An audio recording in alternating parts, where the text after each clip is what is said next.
Okay, we are live. So all you demons, angels, souls, non-souls, whatever you are, welcome back to another episode of MythVision with our guest, Jonathan MS Pearce. How you doing, Jonathan? I am doing very well, thank you. Thank you for having me again for like the umpteenth time. Listen, the real reason that I have you on this show is that together we get a little frisky with this intro. So let's just watch it together again. I can't wait.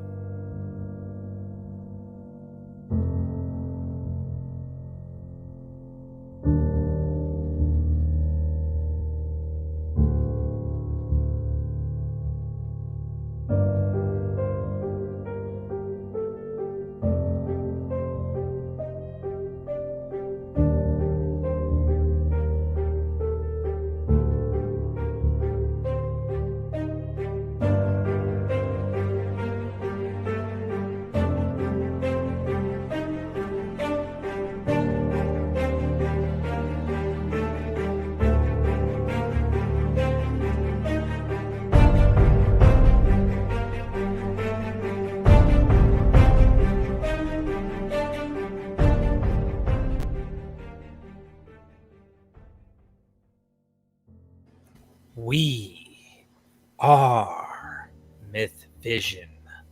Welcome back. Man, I wish my sideburns were still that ginger. Hey, we can pretend. If we can pretend that souls exist, why can't we pretend that you're still, still Why? Oh, good. We're already starting. Why do we have to age? Why do we have to go through this process? Why can't we just exist eternally in a perfect form? Exactly. Now, I hope that during your critique today, we aren't going to knock on soul food, because I do like soul food. We got to keep that category. You know what I'm saying? But seriously, go get the books. Go to Amazon. It's in the description. Let's have fun. The Nativity, a Critical Examination. Today, the book we're talking about is 30 Arguments Against the Existence of God, and I don't even think we're going to finish. We've tried this before, but it never ends. We can't ever finish. The Resurrection, a Critical Examination of the Easter Story. Jonathan, I think I'm reminded I need to create a playlist that covers like every interview that you've ever done on the channel so people can go and watch that. You're also on YouTube. Please go subscribe to his YouTube channel if you want to not go to hell or heaven or one of those places that we're going to talk about today. Did you want to comment about your YouTube channel? I am trying to get more content out there, but it's difficult when one is so busy. But that last video there is just a little clip from one of our little interviews, so that's nice. I noticed that. I was like, okay, showing some love. I feel you. Also, you are on onlysky.media/Jonathan Pearce. He writes articles. Tell us about this website here. So that's a website specifically aimed at the non-religious, and it's to give a voice to the non-religious, both politically and culturally and socially. But also, there's a whole range of writing on there, every type of writing you can imagine. So it's a great excuse for me to write about anything that I want to write about, which is usually anything. My last piece there is about something called phenomenal conservatism and skeptical theism, and how those ideas intersect. So the problem of suffering and whatnot. But please go check it out. It's in the description. Last of all, just dropped another bomb on MythVision's Patreon. I mean, just did this one. Mission to Rome, Luke Acts, John Dominic Crossan. I mean, this is an absolutely high quality 4K. I was in person. We sat on the same couch doing these interviews. There are tons of these on MythVision's Patreon. Just dropped that one yesterday. This hasn't been released. This hasn't been released.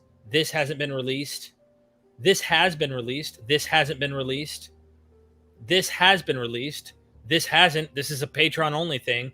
This hasn't been released. This is all, and these are all 4K, high quality. My point is, get with the program. Join MythVision's Patreon as little as $3 a month. You can get the whole year at 16% off, and you'll have access to every bit of content we have here. people typically are better than Reformed Calvinists and Baptists think we are, born with corruptible we're so wicked. No, most people actually want to help more than that. And what do? They join at higher tiers. I don't ask them to. They just instinctually want to help and support and do good things. So anyway, go check out MythVision's Patreon. And with that being said, Jonathan MS Pearce, welcome to the channel, my friend. Can I just say, I mean, I don't usually, I'm only mentioning this because this is an absolute rarity, but Vesper is just in the comments says, looking good, Mr. Pearce, right? No one's ever said that to me before. I don't have the fortune to have a face like yours. But I did visit the Turkish barber today, and the attention to detail. I don't have a lot of hair left, but what hair I do have, oh my goodness! And the face massage, and a towel, and a cutthroat. I mean, there's something about giving your life over to someone as they have a cutthroat against your throat for a good 10 minutes. But there you go. Look. I was just going to say the barber has really done something. You know, keep going to that same barber. Keep up the good work. Welcome in the chat, everybody. Mr. Willis, Vaguely Agnostic, Jamie, James, Daniel. We are MythVision. That's the correct one. So, Moon Shoes. Yeah, Trey, Mr. Greengold. I don't think there's even one argument which disprove God completely. Depends on what kind of God, like. Okay, can we start there? Yeah. Can I just say something to that? So, in this book and with arguments in general, I think a lot of atheistic philosophers and atheologians are moving away from deductive arguments against the existence of God, because I don't think you can really do that very easily. Otherwise, we would have disproved God, right? And in the same way that deductive arguments for God don't really work, because otherwise everyone would be like, well, that's a slam dunk. It all depends about what the axioms you are that put in and how you're defining your premises and whatnot. So actually, the best way to look at these are abductive arguments, which are inferences to the best explanation, which is to say we have two hypotheses: the God hypothesis and the atheistic naturalism hypothesis. And when we're looking at data, and we'll be talking about sort of lots of different sort of data points or ideas or things or phenomena, the idea is which hypothesis does this phenomenon best support? And if over and over and over again naturalistic atheism is the hypothesis that better explains this data, then what we're doing is we're building up a really, really strong cumulative case that atheism is the most rationally justified position to hold, and not OmniGod theism. So I think that's a good thing for that person to have said, because it gets that out of the way.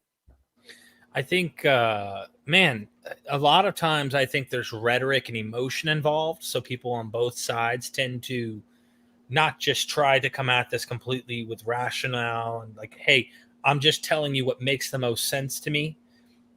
That's it. Like no bone, let's not fight, that kind of thing.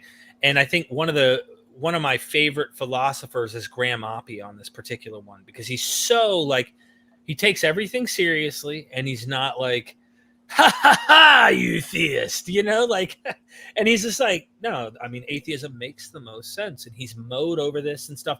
So I've had people get mad about that comment, even atheists who are trying to say it doesn't make the most sense, it's the lack of, and I'm like, no, you get my point. Anyway, yeah. What are we discussing today that's in your book? So we have moved slowly through the book, and we've got to this point where we're going to talk about the afterlife. And what's really, really interesting about religion in general, I would say, and in this case, we'll be talking mainly about Christianity and sort of Judaism. But really, I would argue, and here's something I'm going to put out there. I would argue that religion really exists as a way to get an afterlife. I'd actually argue that the whole point about religion is the afterlife, and therefore that being so important, it's worth dwelling on that subject quite a bit, and also how you get to the afterlife. And we're going to talk a lot about the soul.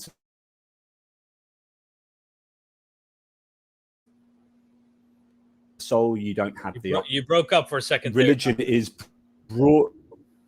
If you don't have the afterlife, then you don't have religion, I would argue, and I think that's a massively important thing to say.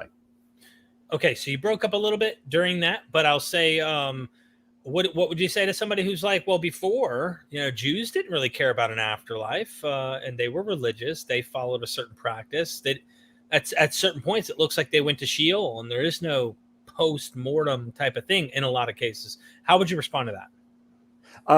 And that's a good point. I think before people understood, how the world works and how they, understood everything. I suppose you had a lot of different ideas, and they really just didn't have in their whole radar the idea of an eternal life, the idea of a soul, because they didn't have the idea of eternal life, an afterlife. They didn't need the soul. And then as soon as they, in the Seleucid Empire, you had the Hellenic Jews who were oppressing the other Jews around, and what was happening is these Jews were thinking, right, we're the chosen, and we're God's special ones.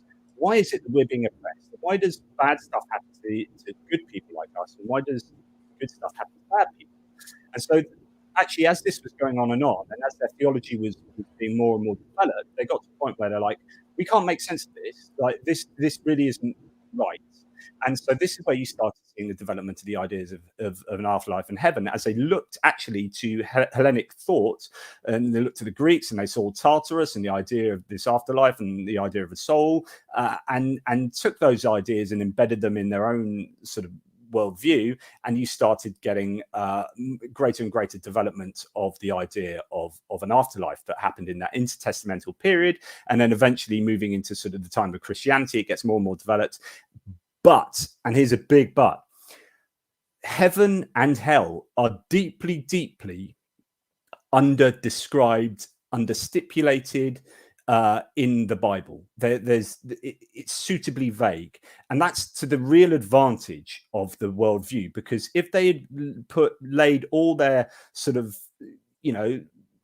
all their thoughts about it down, their colors on a mask, about what heaven and hell they think it was, then as theology and philosophy developed, loads of holes would have been picked in that, and it would have been found to be wrong. And actually, if things were built upon that in the Bible, their whole worldview would have fallen apart, and their whole thesis would have fallen apart. So the fact that it's really vague in the Bible is actually to the benefit of Christianity, because it then means that Christians can and do make heaven and hell exactly what they want, and they mold it to whatever ideas they have, and they're not beholden to what the Bible says, because the Bible says very little. Sorry, it's a lot of me talking. So no. Dale Martin, who's a New Testament scholar, I think he's a form of Christian of some sort. But I had a phone conversation with him one night. I hope to get him on at some point. I want to read his works before I do, but he told me, I was like, hey, so Dr. Martin, I'm interested in like figuring out what Paul was saying, and what was he meaning? What was he trying to get at? All that. Dell stopped me and was like, hey, do you care why Mozart wrote his first symphony? Or or are we more concerned with how it impacts us, right? His whole point was it's art. And it doesn't have like a localized first meaning. It's vague on purpose. And I totally disagree with his conclusion here. I think his point was you can't be certain about knowing what some of these authors meant in the Bible. But this is why we have a mess of different denominations and sects of Christianity, even between Eastern and Western Catholicism.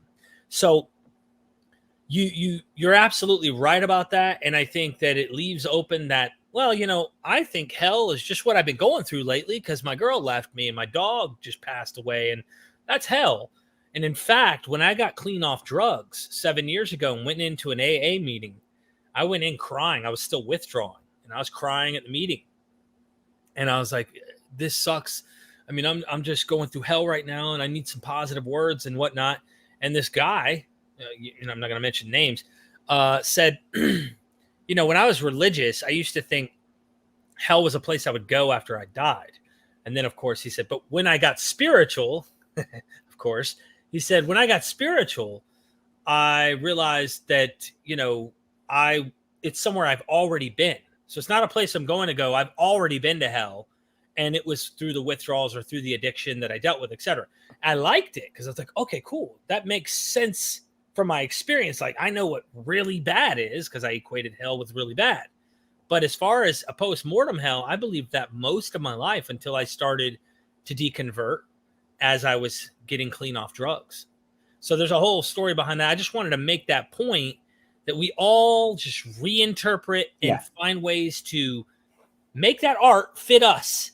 That's why I think Christianity is so smooth. It knows how to bend and, well, you know, women can speak in the church. And you can do this. This is the survivability of Christianity, because it's the inspired word of God. So the provenance is really important here, because actually what you can do is you can warp that and change the interpretation and reinterpret, and because it's not the exact word of God, and you could, if you want, say, well, actually these people might have got it wrong, and this is, whereas, like, say, the Quran is the actual word of God as spoken and dictated through the Archangel Gabriel to Muhammad, right? So there's a lot less wriggle room with the Quran, but with the Bible there's a lot more wriggle room, which is why there are 42,000 different denominations of Christianity. And so therefore, ideas of heaven and hell are incredibly adaptable. And so you'll have someone that says annihilationism is the one that makes most sense, and you have someone that says no, eternal punishment, and you have someone saying, neither universalism. Yeah, exactly.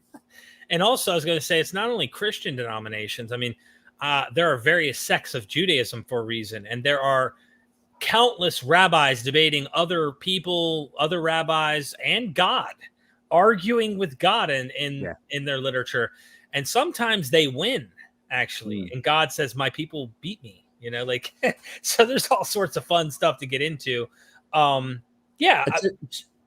Go ahead. I was going to say, just to let people know, because some people are saying 30 arguments today. We've actually gone through the first 20. So check out the first, I think, 3 videos we've done before this that do the first 20 arguments. And we're going to concentrate on probably arguments 20 to maybe 28 or something, 27, see how we get on. But sorry, you were going to say something. No, we do have super chats. Keep that in mind as we go. Yeah, go for it if you want to do that.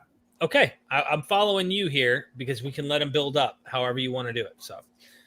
First one's Chris, and Chris says, I can't make the mental leap to credit anything to an imaginary figure.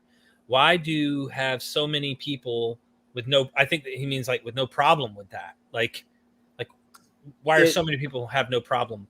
It's because I think, because largely belief in a particular religion is psychological. I would argue it's belief has a functional benefit, and if it's providing that functional benefit, then you can end up believing anything. Goodness me, you look at QAnon and all these kind of crazy stuff, you know, conspiracy theories and moon landings. People can believe what they like if it does something for them, right? And they can suspend belief in suitably creative ways. So I don't think, you know, that I think, you know, again, to go back to this really central idea that if you believe in this imaginary figure, it gets you to an eternal life in heaven, in paradise, man. So what heaven and hell are the biggest blackmails, like emotional blackmails, that or the biggest reward and punishment in human conception. There is literally nothing greater than heaven that you can imagine, because if you can imagine it, that would become heaven, right? There's nothing worse than hell in human conception, because otherwise that's what hell would be. So therefore, you know, it is the worst thing you can imagine. These are the greatest carrot and the greatest stick that you can apply to humanity. And that is why people can make these mental leaps to credit anything to an imaginary figure, is because actually you've got everything on the line there. And atheists, unfortunately, we don't have a lot to offer against that. We can't promise that kind of crazy reward and punishment. It's just, that ain't going to happen. And some people might see that as a problem, because actually it's harder for us to attract people to our worldview, or, you know, depending on whether atheism is a worldview, but you know what I mean. That's so interesting, the way that you phrase that. Yesterday, I dropped a video with John Dominic Cross and answer my question. There was no empty tomb. And of course, he's pointing out, like, no, divinized men had apotheosis, had ascensions. This is a mythos of Jesus, you know, sinning. And this gentleman believes in something divine. He believes in some form of God, but he puts it in an evolutionary model. So Crossan knows there's problems. So he recognizes, hey, I'm going to pick and choose. And I got respect for that. But at the end of the day, some guy commented, and I guess when people dislike comments, it drops comments down to the bottom, I guess.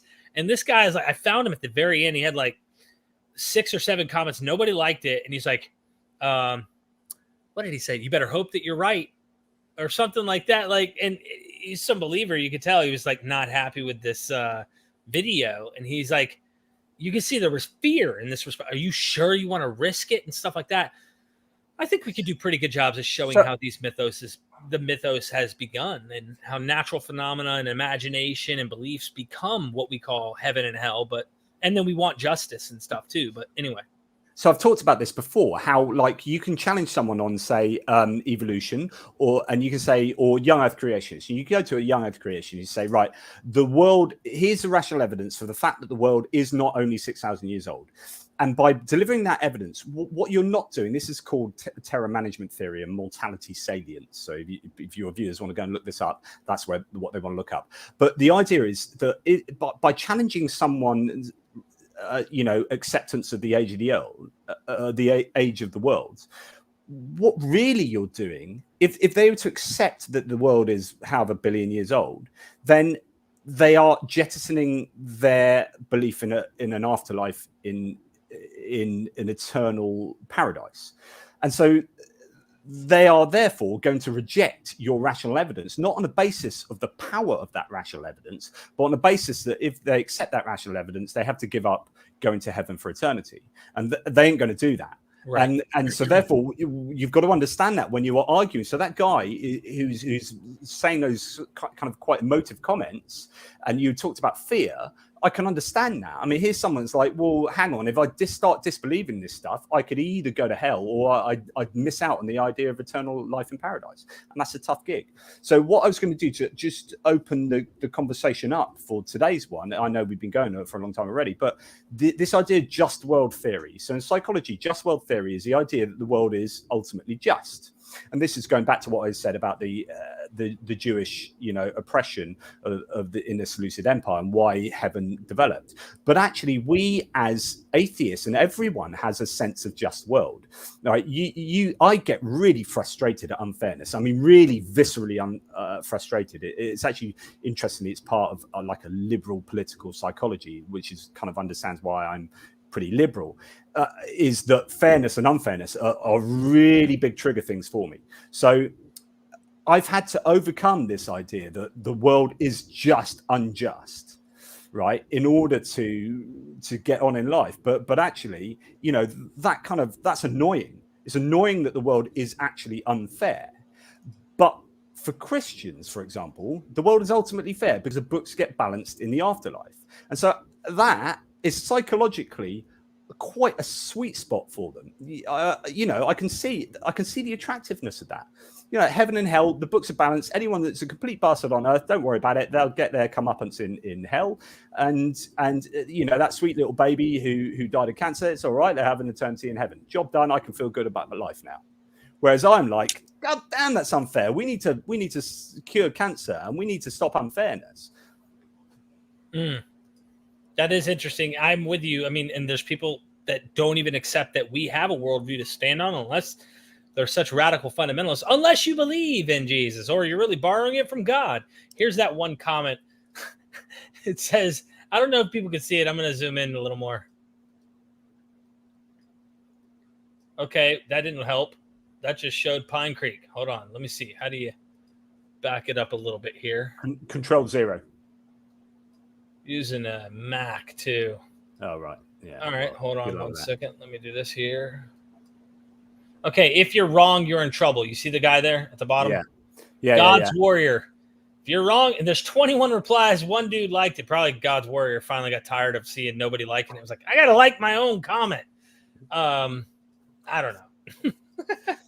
So to get the ball rolling, and again, 25 minutes in, and we just get the ball rolling. In order to get to heaven and hell, you need a vehicle. You need a vehicle that gets you from here, from this earthly life, to this non-material reality. So the vehicle is the soul.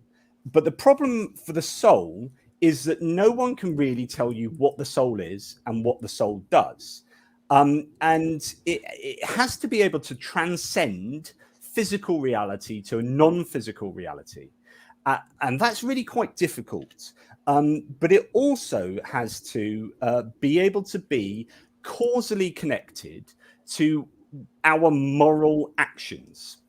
And it has to be causally connected, because if you're going to punish a soul eternally, then the soul needs to be responsible for doing the stuff that you did wrong on earth in order for it to be fair, in order for it to be fair that God punishes the soul eternally. Does that make sense? Yeah, it's the idea of, I mean, obviously, what kind of penalty are you going to get for what you did? If I stole an apple, do I deserve to be burned for all eternity? No. And it's also the, are you getting deeper into it? We'll come on to that. That's one of our later arguments, but you're absolutely right.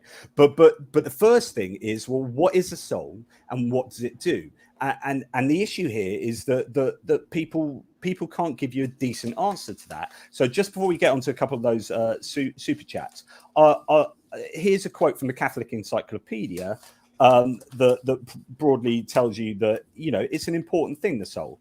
And so the question of the reality of the soul and its distinction from the body is among the most important problems of philosophy, for with it is bound up the doctrine of a future life. Various theories as to the nature of the soul have claimed to be reconcilable with the tenet of immortality, but it is a sure instinct that leads us to suspect every attack on the sustainability of spirituality of the soul as an assault on the belief in existence after death.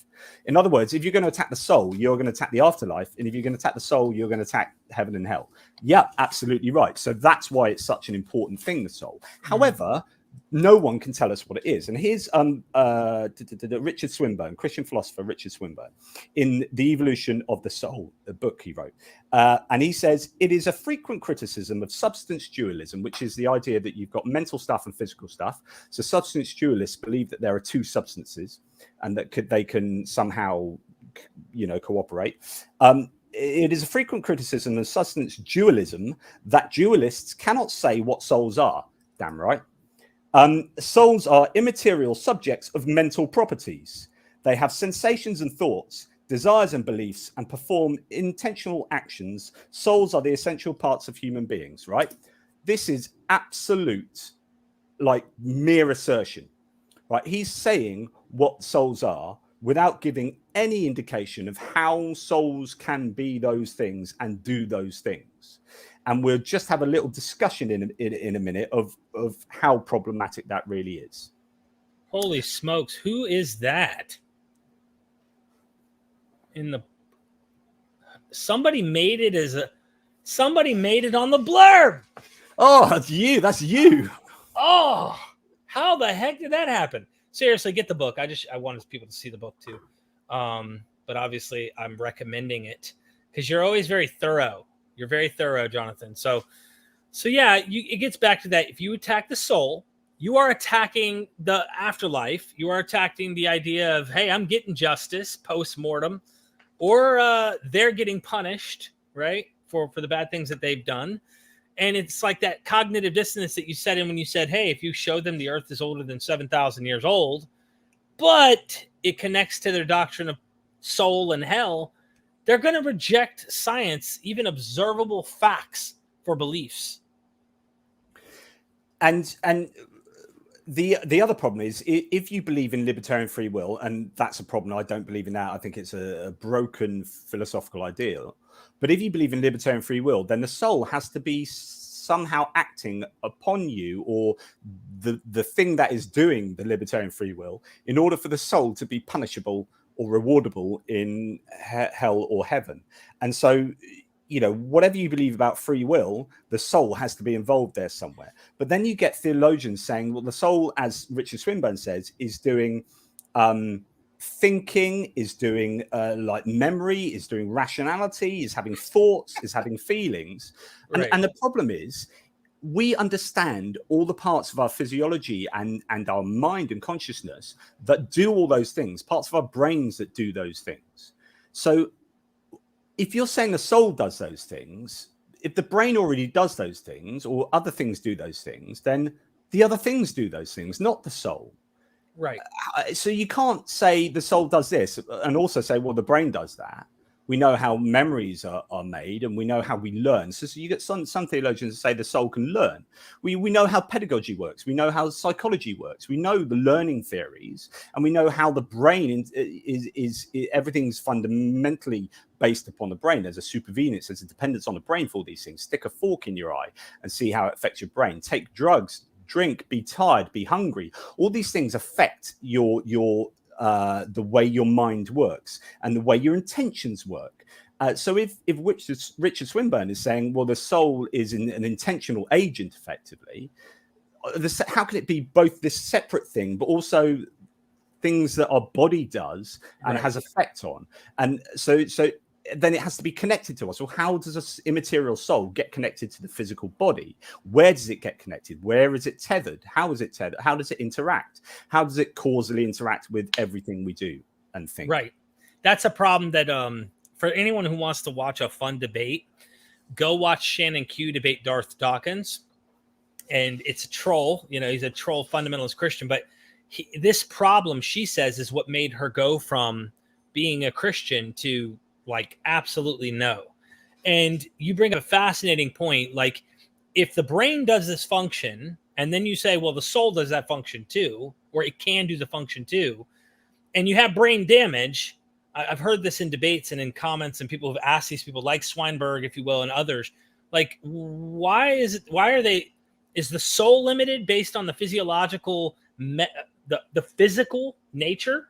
So if I go and my head gets smashed in or something, and I end up not being able to function the way I once did, I don't even seem like the same person. Is the soul also damaged now? Or is it the soul just limited, but the real soul of me is... It's so unfalsifiable, and it becomes unfalsifiable to protect that belief, so that anything goes after a while. You kind of go like, you try to pin them down, but they'll be like, oh, no. Like, it's like an invisible ghost that fits right into this suit that we call our bodies, or something like that. And it's like, what the heck, dude? Yeah. As soon as you've got a mind-body supervenience, so the mind supervenes on the brain. So we know that we change our brain, our minds change. We do all those things I talked about earlier that can affect your consciousness. That, to me, those are all like pretty standard arguments that the mind supervenes depends upon the brain.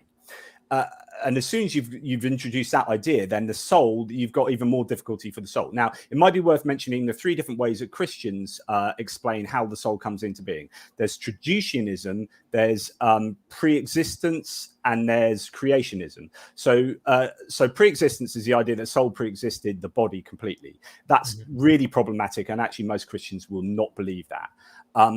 Then you've got traducianism, which is that the soul is created when the sperm and the egg conjoin. So it's almost like God sorted everything out and then sits back and lets that happen. Now, that's quite interesting because it's an acceptance that there is a physical development of the soul, or something physical going on that allows the soul to develop. Then you've got creationism, which is when the sperm and egg conjoin at conception, there is just ex nihilo a creation of a soul, which then has its problems because it's not connected to the body. And actually, you know, how is your soul connected to you? So those are the ideas, but they're all really, really deeply problematic, because the whole idea of a soul is deeply problematic. And like you said earlier, is it just reflecting what all these things are already going on? Or if it's only reflecting, then it's not actually doing this, which means how can it be punished in hell? You know, and then all these kind of really problematic ideas. Yeah, it gets lost into consciousness and things like that. The modern debates that people don't want to call it soul, but it kind of fits into this. It's a pre-existent consciousness. Consciousness produced material, and it's like the material we have as humans. You know, that was consciousness that preceded that. And to me, it almost seems like the soul is a reflection of the experience and the mind. You know, because we can kind of think and project or compartmentalize things in our brain that make us think that there's something more going on. And it's almost like they're projecting their experience and their thoughts, and they think that's this thing that we would call our soul or whatever. And I think it's interesting. I heard Steven Pinker, the philosopher, once was talking about language. I think it is. He's a philosopher. Yeah. So linguistic. Linguistic. Yeah. He does a bit of everything. I think it was him. It might have been someone else who said, you kind of wonder if the first time man spoke language, if they heard that voice when language came on the scene, and started wondering if that voice was its angel, its guardian, its God, it's whatever it could be, and not knowing it's itself, us speaking in our own head. And like we've learned to kind of like gradually get away from being superstitious about voices in our head or thinking that way. We now think, okay, that might be schizophrenia or whatever. People still think it's demons. People still think there's other things other than your soul that are doing those things. Anyway, I just wanted to bring that up because that's why I'm into the science and trying to understand, like, what is the natural explanation? I think, I think the idea of the soul being consciousness is broadly what most people probably think it really is. Mm-hmm. Like you just think, here's my consciousness, this is me, and this is what I'll be in heaven. And we'll talk about that as a huge argument about what represents you in heaven. We'll come to that later. There's loads of super chats. Do you want to go? Yeah. I just, Kamal, thank you so much for the super chat. Jews claim that the Western Wall, Wailing Wall in Israel is protected by God, and it is written so in the Torah. Can you debunk that? Thanks. Probably, although I don't know if it's for this particular video to do so. I mean, yeah, I guess. I mean, I could make a claim that my garage door is protected by God. You know how many hailstorms and hurricanes that we have endured here in North Carolina over the past 20 years?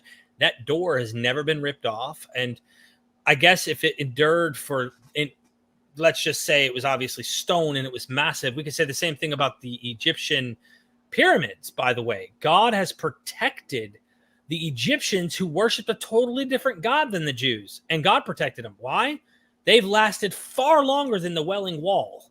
I mean, we could get, like, what is the reasoning behind saying God protected it other than, hey, we have a text, we have a story about our people, we've survived quite a bit of trauma in history, and yet we're still holding on to these beliefs, therefore God must be looking out because we should have been extinct a long time ago, or whatever. I guess that would be probably the reasoning they're going down. But I mean, if I started naming older monuments, let's say, or somewhat contemporaneous to Jewish monuments that still exist today in India or wherever, is God also protecting them? That would be my approach. And that's also what helped me get out of Christianity, was like, Jesus literally walked on water, was born of a virgin, really did all these miracles. He rose from the dead. He ascended on high. He's going to come back. And I started looking and finding out, holy crap, Asclepius raised people from the dead. Holy smokes, Dionysus turned water into wine. Holy smokes, Caesar Augustus was born with a miraculous birth, and he had portents of his birth with a star and the whole night. And when you do that, after a while, you start going, like, your wine gets diluted, and eventually you're like, it doesn't have the potency anymore that it once did. That's my response. Did you want me to keep going, or what you said? Okay. Princess Consuela? Forgive me. Banana Hamcock. Thank you for the super chat. What do you think about near-death experiences as proof of afterlife? There are many accounts of similar things, with details changing for personal beliefs. Jonathan? Yeah, so NDEs they're a massive thing. Actually, there's a couple of recent books that just come out that are kind of trying to establish that these things happen. I think the data for NDEs is really problematic. I mean, what you can say in all these situations is proof, NDEs themselves as evidence. Well, are NDEs actually good bona fide evidence? And how could they be wrong? And there are many, many ways, and there's all sorts of dodgy, claims of NDEs. There was that book that was written by that Christian boy and his dad about how he had this near-death experience and went to heaven, blah, blah, blah. And then 5 years later, they came up and said, actually, we made it up. And that was like really big controversy because this had been held as the book proves the afterlife and, heaven and everything. And it's like, yeah, no, it wasn't true. So NDEs, they've done heaps of research, but I think that one has to be really skeptical of NDEs. I think there was a really good debate between Eben Alexander and Stephen Novella. Who's it? Was it Novella and Sean Carroll, I think, maybe, against Eben Alexander and someone else about NDEs. That's well worth looking at on YouTube because Eben Alexander has written a book on NDEs from a Christian point of view. If NDEs happened and they were a thing, like if, it's that weird situation, but that weird place just as your brain is dying, there's going to be some funky stuff going on, and then sometimes it comes back. And from hallucinations and stuff, from drug-induced hallucinations, the brain can do mental stuff. We can also prime near-death experiences. We can give people near-death experiences in a lab environment by stimulating the brain and the body in certain ways. So, just be really careful in invoking NDEs to prove anything. I don't think they do, because I don't think they are things. I agree. And I think that they're called near-death experiences for a reason. Yeah. If we had dead experiences, I don't know how you'd even call it dead. I mean, I'm not talking about they're on the table for 4 minutes and then poof, heartbeat comes back or whatnot.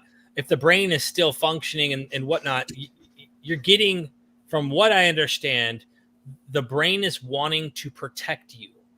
I talked about this before as well. There's videos you can go on YouTube and watch of fighter pilots who are going into Mach force. And so they get into this thing and they go, I mean, like, they look like they aged 40, 50 years because the pressure sinks their face and they're like, ah! And this guy passes out, right? Oxygen cuts off from the brain. I'm sure it started dimming as he was right there. And then boom, he passes out and he's flying his arms around and he wakes up and the guy's like, "You okay?" And he's like, "Dude, I just got in a fight." He believed he got in a fight in that split second. He hallucinated during this little moment where his brain was shutting off, where he thought he was in a fight with someone. That's why his arms were moving. And I remember dreaming one time at a friend's house, spent the night, and I was fighting someone, but you have those dreams where you're trying to fight them and you can't, they're punching like this and you're like, and you can't, you want to speed up, but you can't. Well, I was getting punched. I mean, like, boof, boof. It was like nothing I could do could stop it. Next thing you know, I woke up to another boof, and it was my buddy. Like, it was one of those, when you go to sleep first, we're going to beat you up and like mess with you while you're asleep. He was hitting me with a pillow on my face. But in my dream, I was fighting someone and I couldn't win. And he was boof, boof, boof. I mean, I'm getting punched in the face, but it was really the pillow in the real world hitting me. And in my mind, it was as real of a fist fight as I could possibly say. Can I just, well, Exy Music has just said in reply to Princess Consuela, like, I also had an experience when my grandfather died, positive, but not natural. And I was wide awake. How do you know it's not natural? Like, these experiences, like, if you're having an experience brought upon, like, if you're having a conscious experience and consciousness is supervening on your physical reality of your brain and brain structures, then that is a natural. I've had sleep paralysis, and had a couple of times had some really mental experiences, right? That of hordes of demons and all sorts of stuff, but that's natural. Right, having an experience doesn't mean that it's like straight away it's a supernatural or non-natural experience. Anyway, just what I'd say. I can't hear you. Sorry, while awake and not on drugs, I've had hallucinations and whatnot that have happened. I'm saying I didn't get enough sleep, of course. So I imagine through trauma, I imagine through lack of sleep, fasting, drugs, non-drugs, mental health. You name it, there are natural reasons we may experience something. And of course, it's easy to want to posit that to something more. We can't explain it. How come my brain had that little kink in it? It shouldn't be. That's got to be something beyond. And I've had some Christians get mad at me when they were like, well, what if Jesus appeared to you right now? Like you go home and at night and boom, Jesus appeared to you. And they get upset because they think you just don't want to believe, when I said, I would want to make sure that my faculties, that's all I said. I didn't go beyond like some of the other people who may have made bold claims. I said, I would just want to make sure that I wasn't losing my mind. I've done quite a bit of damage in the past from drug addiction. I've gone through a lot of issues in my life. And I know that I'm going to, at some time, notice I'm saying I'm climbing the hill still, like I'm still young or something. At some point, the faculties are going to start failing me. And I'd want to know that I wasn't just in my imagination. I wasn't going through something wrong with my wife or whatever. Something caused me to do that. So anyway, I just said that and they went, that's evidence you don't want to believe no matter what. And I'm like, no, I've seen demons on ecstasy. I don't know what it was laced with, but this is back when the pills were out there. in the United States, for anybody who lives in the United States. I've done this stuff and I've seen things, and it was so real to me, but I know that there was chemical induced ideas going on. So DDR, thank you for the super chat. Chris says, is a God belief intellectual laziness? What are your thoughts on that? Interesting. No, I think again, I'll go back to it's psychology that you spend. So what happens is most people that believe end up coming from a community or a family in which belief originates. Their belief originates, and so it's a psychological or a social thing, and then you spend the rest of your life trying to post hoc rationalize that thing. And you might call that intellectual laziness, but really it's just you psychologically, you can't reason someone out of a position they haven't reasoned themselves into. Is this kind of claim where, someone that hasn't arrived at their position rationally, but has done so as a result of being in a family or social environment, then they are going to not maybe be using their rational faculties as effectively as possible, because there's so much psychology involved. Is your book, by the way, this book, The 30 Arguments? I wanted to answer. That's a really good point. So he's talking about this book. Let me put you on the screen. Yeah. So that book is my previous book to this latest one, which is a more philosophical, a deeper dive into my entire worldview. And actually it looks in essay form at loads of different building blocks to my entire worldview. That is a much deeper philosophical book. If philosophy is your thing, that's for you. This book is designed to be a nice, easy read. It is also philosophical, but in a real easy read way.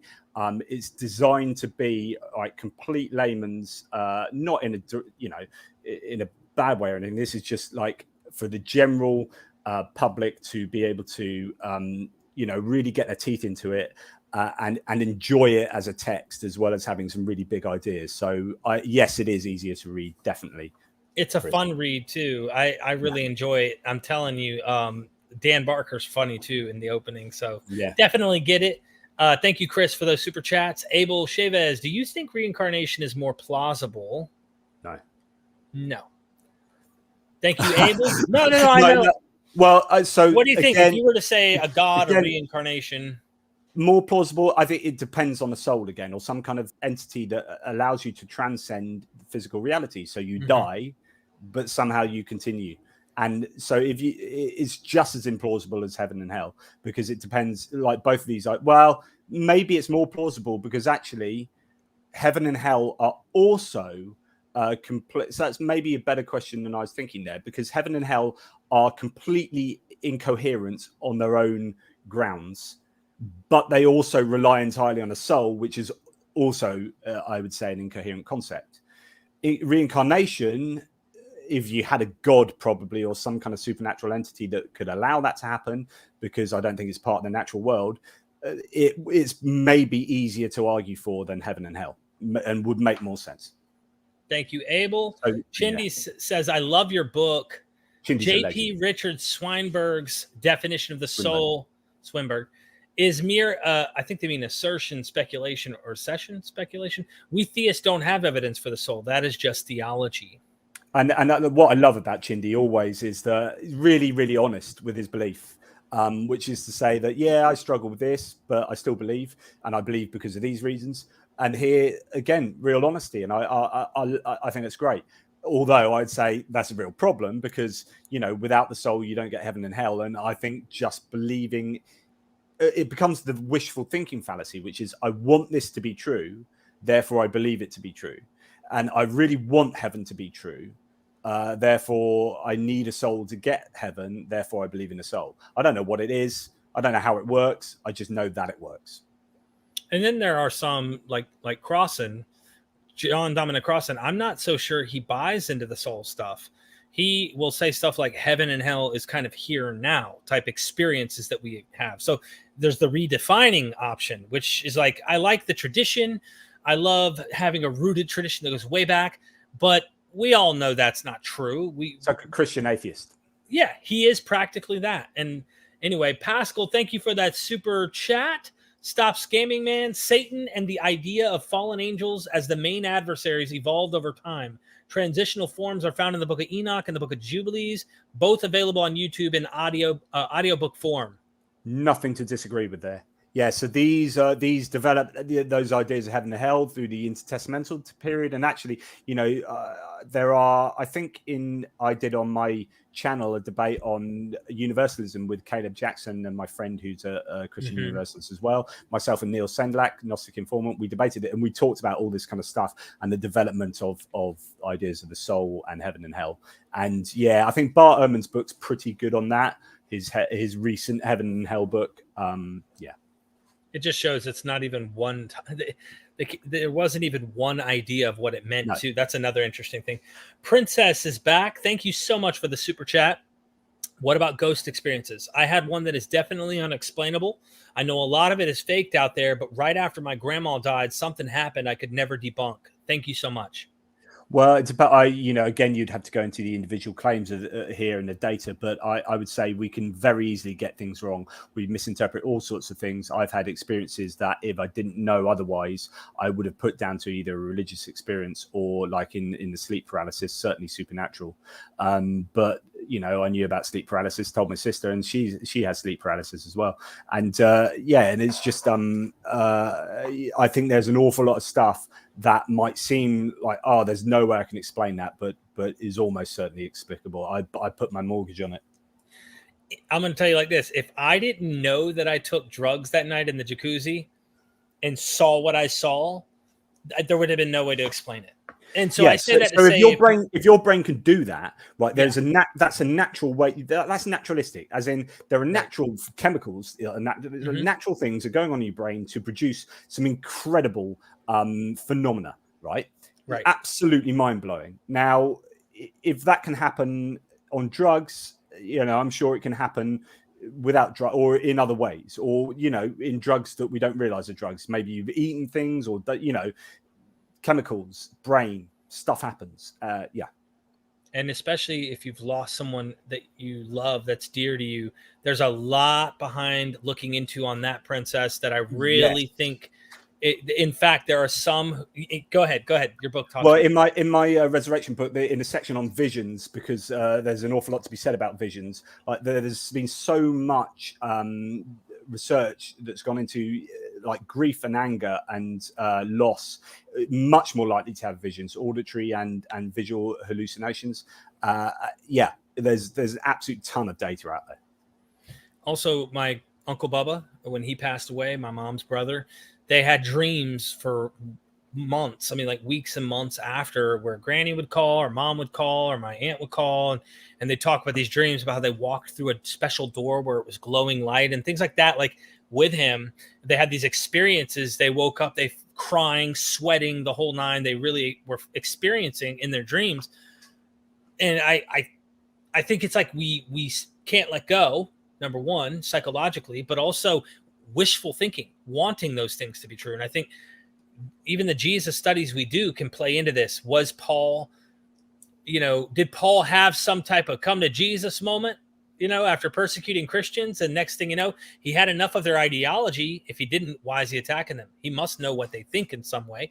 So somehow he had this turnaround after all the bad things he was doing, probably had a guilt conscience. And next thing you know, he's having these experiences. This can happen. So stop scamming, man. Strange near-death experiences involving the meeting of a departed never come with info. Like, here's where Genghis Khan is buried. By the way, Religion X is true. That would save many souls from heck. Yeah. They seem to be rather conveniently just, stuff that already, and this is why. So in near-death experiences, like the golden, the sort of your golden ticket for the NDE sort of research is for people to have near-death experiences and be able to see things. Like they paint things on the top of the like the lights in surgeries. So when someone dies and then they they've had and then comes back to life, has a near-death experience, they say they want to know whether they can see what was on top of the light fitting. And so that's really, really important to. But again, you've got to look into all the research and the data and see whether it's reliable.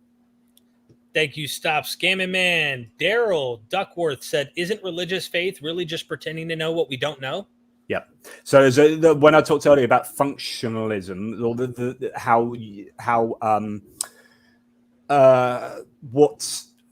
what we believe things for psychological reasons, and belief in God has a functional benefit. One of those things is attribution, so explaining things that we don't know. So, we didn't understand how lightning worked, so it was, Thor getting angry and chariots going across the sky or whatever. And now we do understand that, and so we replace those theories with what we know now. In our understanding of scientific naturalism and how the world works. What's interesting to see is the direction of movement of theories. So never once has a naturalistic theory been supplanted by a supernatural theory about explaining how something works or what happens, but tens of thousands of times we've supplanted supernatural theories with naturalistic theories. So if you're going to bet on what explains any piece of data, the beginning of the universe, consciousness, whatever, things that we might not know 100%, then actually your good money is betting on the horse that's won every single race rather than the horse that's never won a race. So that it's better inductive. You've got good inductive reasoning to bet on naturalism over supernaturalism. Yeah. Praying stopped working, so I decided I'd go to a doctor. That's the kind of stuff that, it's kind of common sense in a way. Abel says, we are a freak on nature, but what if all the energy from religion and tension somehow making humanity, the globe, a god, we become an identity of reincarnation? I'm not really sure I understand that. I would have to sit and think about what that means. I do apologize. Thanks, Abel. Appreciate the support. Bradford Baldwin, it's hard to disprove a thing that doesn't manifest in reality and is based on unfalsifiable claim. Best argument against God is randomness of universe. It depends what you mean by randomness, because I would argue that the universe is not random. I have a narrow frequency understanding of random, so I'd say there is technically no such thing as random. But then it depends on what your interpretation of quantum is. Anyway, rabbit hole. Unfalsifiable. I think something like the soul is just an unfalsifiable claim. You just can't. It's just pie in the sky kind of like assertion. But interesting. Talk about random. So and this, I talk about this a little bit in here, but a lot in here in greater depth in the Why I'm an Atheist book, which is the soul. So if you believe the soul is kind of like this agent that's able to allow you to get libertarian free will, then what about what allows us? I call it the argument for format, and I'd really be brief. I try not to say too much because it's quite in depth. But the idea is that in order for a soul to be recognizable as a soul, it has to have some kind of regularity and not. It can't just stop being a soul. In other words, it has to sit inside a framework that the properties of soulness maintain over time so that you can recognize that as being a soul, right? And the only way you can really understand that is to have strict regularity, kind of humane regularity of existence, which is basically causal determinism. You'd have to have some framework. In other words, it's ironic that people posit that the soul underwrites libertarian free will. That's a huge problem anyway. But the soul is itself must be determined, because in other words, if it wasn't determined, it would just kind of cease to be. You'd have to have something. Anyway, it's a little bit in depth and philosophical, but I would argue you have to have a deterministic framework in order to keep a soul regularly being maintained as a soul and just not dissipate. Thank you so much. Appreciate that. Bradford, Apollo's Christian Apologetics. Critique, please. False religions are not deductively, categorically analogous to a true religion. OFC, this assumes good evidence. Thanks. False religions are not. I think, of course. I'm not. I don't quite understand the question. I mean, the whole. In fact, one of the first chapters in this book is on true Christianity and what is true Christianity and what is a true religion and what is a false religion and who gets to dictate. Like, none of us can agree on what the core tenets of Christianity really are. What, if I said now I'm a Christian, I really believe I'm a Christian, and yet really actually most of my beliefs are atheist. Who gets to decide whether I am really a Christian or not? And so when someone's a Catholic and Protestant, or when someone's a really weird sect of Christianity, who gets to arbitrate whether they're a Christian or not? Is there some kind of objective truth to a true Christianity, and how do we know that? And so the idea of false religion and true religion is a really, really difficult area. It's a quagmire to kind of navigate. Thank you so much. Exit Music, have you seen the discussions out of the University of Virginia on psychic phenomena hosted by John Cleese, Monty Python? No, but that might be something to look at. Absolutely. Thank you for that super chat. Bradford says randomness of verse, black holes sucking everything, galaxies colliding, stars exploding. It's like a sign saying not a great place for life. Yeah, that's a great point. So the idea, so this is the argument from fine tuning, which is to say the universe is fine tuned for life. It's like, nah, is it fine tuned for a glass of wine? Maybe. Or is it fine-tuned for death? Actually, it's far easier to die than it is to live. If I designed a unit, we talked about this in a previous video, but if I was to design, I gave a rabbit hutch analogy, but if I was to design a universe, you know that I'm an all-loving God, right? That you're an all-loving God. I know that, but so I hope everybody watching knows that you're an all-loving God. But go ahead, I'm sorry. But this goes back to the abductive reasoning I was talking about. We've got two hypotheses: naturalistic atheism or OmniGod, where God is all-loving. Right? If OmniGod is your hypothesis, what would you predict the universe to be like? Would you predict it mainly to be full of death or non-life, and actually really difficult to live, or would you predict that there will be heaps of life, so much life, you should be teeming with life, and life that finds it really easy and it's loving and lovely to live? If God was infinite love, why do black holes exist? Why do earthquakes exist? Why does cancer exist? So all these things, like better support. So the universe, the fine-tuning argument is broken for so many ways, but they try and have their cake and eat it. If there's only one instance of life in the whole universe on Earth, then they say that's evidence, Goldilocks, that's evidence that this is fine-tuned for life. And if life was on every single planet of the universe, they would say that's evidence for fine-tuning. Look how easy it is for life to be. It's like, hang on, you can't exist. You can't at each end of that spectrum argue that is evidence for God. That is heads I win, tails you lose. I'm not having it. So that is a really good point. Thank you.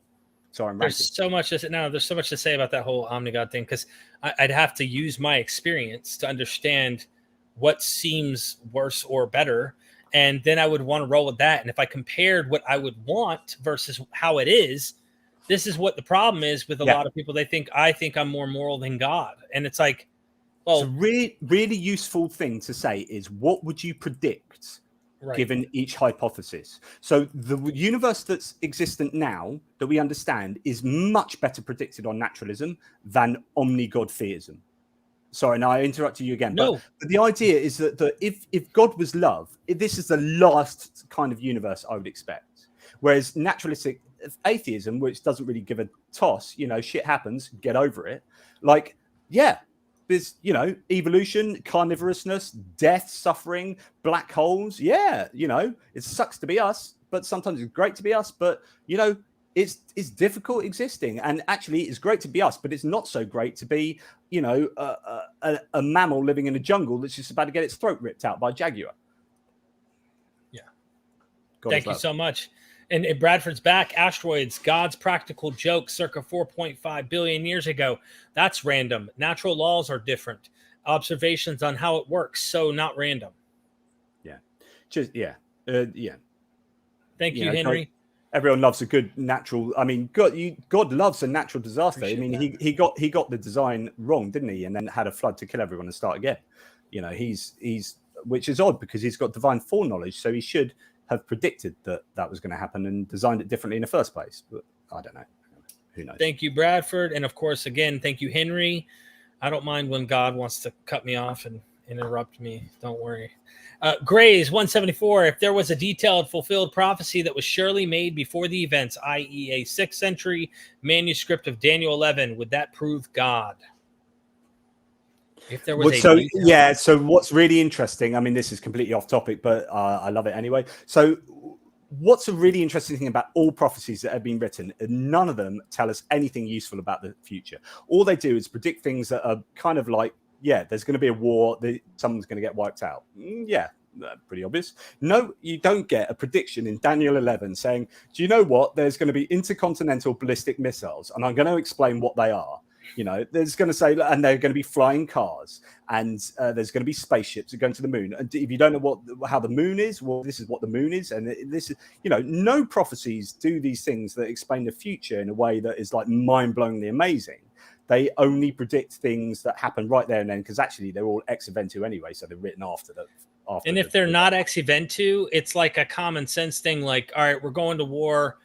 Ukraine's going to war against Russia, and a prophet in Ukraine says, well, you're going to win this one. You got a 50-50 on this, okay? So if you win, if it happens, someone goes, see, he's a prophet. Others will just say, you're either going to win it or lose it, dude. Like, it's you go back to being suitably vague. Right. So thank you, Grays 174. Almost done here, John. We're barely moving. I get it. I know. We haven't even done the first heaven argument. This is insane. This is unbelievable. Yeah, everybody's loving this. Hold up. Sorry, not a great place for life. Like sometimes StreamYard will like jerk down. Do you have that problem? No, I don't have any problems. That's true. You're God. What does all loving mean? What a good question. So, and in fact, quite often you hear the word perfection being thrown around. I often argue things from a Christian point of view, right? And actually, so I would say all loving is inherently problematic. And I know I get called up for using the word problematic too often. Get over it. But also, perfection is really, really a difficult idea. So I would say, so when people say God is perfect, I would say that doesn't make sense. Things can only be perfect for something. Perfect is a goal-orientated value judgment. So I could say that a baseball is a perfect ball for playing baseball, right? But a baseball is not a perfect ball for playing ultimate frisbee. Perfect implement. So in other words, you know, things are perfect for something, and if it does it really, really well, then that's perfect. So the only thing you can say about God is perfect for being God, you know, some kind of tautology. So I don't think saying God is perfect, but if Christians are going to go down that route, then okay, let's go with it. And I'll show you how it's incoherent, but also let's assume it's not incoherent and then see how it plays out in these other areas. All loving is another one like that. Well, actually, what does all loving mean? All loving to whom, at what point, where, how? All animals, some animals, you know, how is God able to stand off and let people suffer in order for a greater good to come about, use them instrumentally? Is that all loving? Or would it be better to actually get involved and stop that happening? You know, the idea that God, the creation is the overflowing cup of God's love is like, if again, prediction, what would you predict if God was overflowing love, not cancer and Ebola? So, and yet Christians can say God is all loving, and it's like, I don't think you can square that circle. I don't think anyway. Yeah, so that's a really good question. Is what does all loving mean? And I'd say, yeah, there's a real problem in defining that carefully. I think it's a huge problem, being one that came through Calvinism on my kind of journey out, especially in not just Calvinism, scratch that. But the point is, yes, I was a Calvinist. There are texts all throughout the Bible where God hates people. I mean, literally Esau I hated, right? Well, he just disliked him more, or he liked him less, or some crap. Psalms 5:5, I abhor workers of iniquity. And of course, what happens to them? They get killed by God, or something happens to them.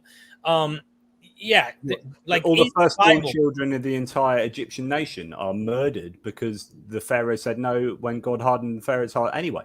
I mean, the list can go on and on and on. But yeah, that's such a weird concept after studying the Bible so long. Like, God loves everybody. And I'm like, what book are you reading? I don't get it. That you're literally cherry picking a few verses. And even then, I'm not so sure. You can either run with Marcion and say his God was different. Okay, that's your best bet. The other option is to say, by the time you get there, these universal terms saying like, for God so loved the world, doesn't mean every individual. It means, you know, God has a bigger plan than just for Jews. That doesn't mean every... Anyway, so many problems. Sorry, I interrupted your. Oh no, please, God, please, God. I got. This is James Apperson. We're talking about what does all loving mean, and he's like, I just marginally like some things. I just love the understated genius of that. I'm not all loving. I just marginally like a few things a bit. James Anyway, is sorry. awesome. Thanks, Graves, for that. Apollo says, like doomsday problem for miracles, not 0% chance, yet never happened. Sorry, tried to get my question in before end of videos, so bad wording.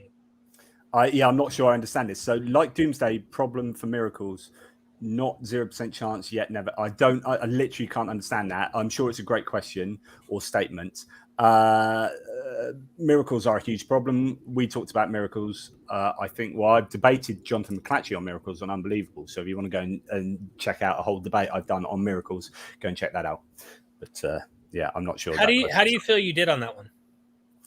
I thought I did pretty well, actually. I did. I think I won that.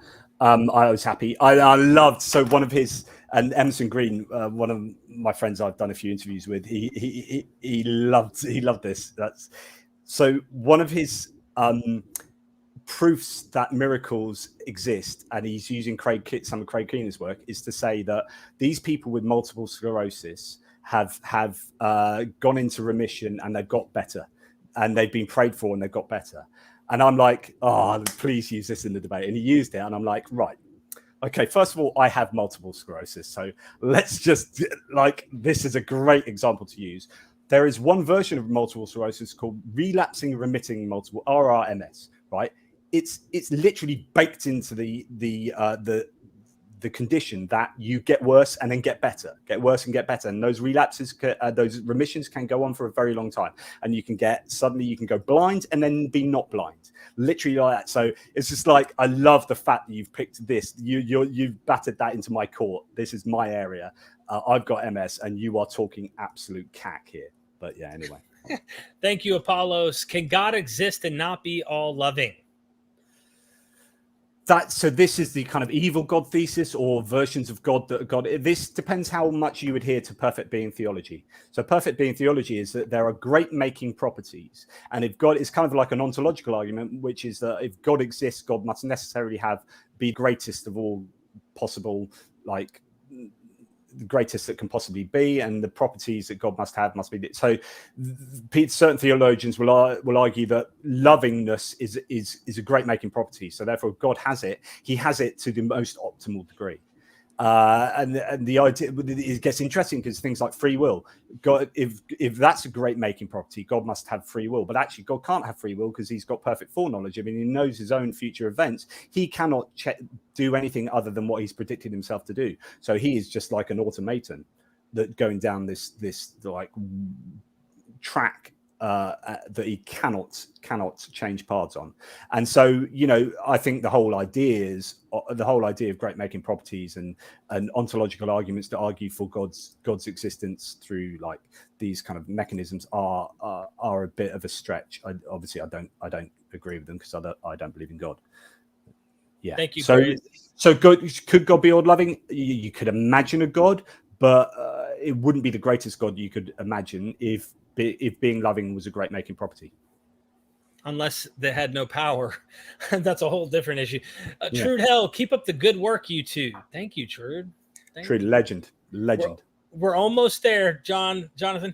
Can you please make more videos exposing Judaism, the Talmud? This Rabbi Mizrachi made a video called Torah and Science. Can you debunk this? Thanks. Come on, get on it, Derek. I know. I do a lot of stuff where it's like I deal with the Bible mainly, right? Hebrew Bible, and show the God is like all other ancient Near Eastern gods. We have more work coming on showing the earth is flat. Why? You can thank Mike, what's his name? Who's the pastor? Mike, help me out here. Because you're omniscient, I'm not. What is Mike, the pastor, the guy who has a big YouTube channel? You should know who I'm talking about here. He's a big YouTuber, Christian pastor, Mike something. Anyway, he made these videos trying to get around Winger, yes. Trying to get around the Bible doesn't have flat earth cosmology. Everything's poetic, of course. He escaped to that route. Or that there's not a solid dome. They didn't believe in actual solid dome like all other ancient Near Easterns and stuff. But yeah, I'd be interested in diving into the Talmud with someone who's an expert who's seen all the little quirks and weird ideas that have been going on through history. Because, well, these are men at certain times who had ideas that were probably being passed around in their groups at that time, which are outdated.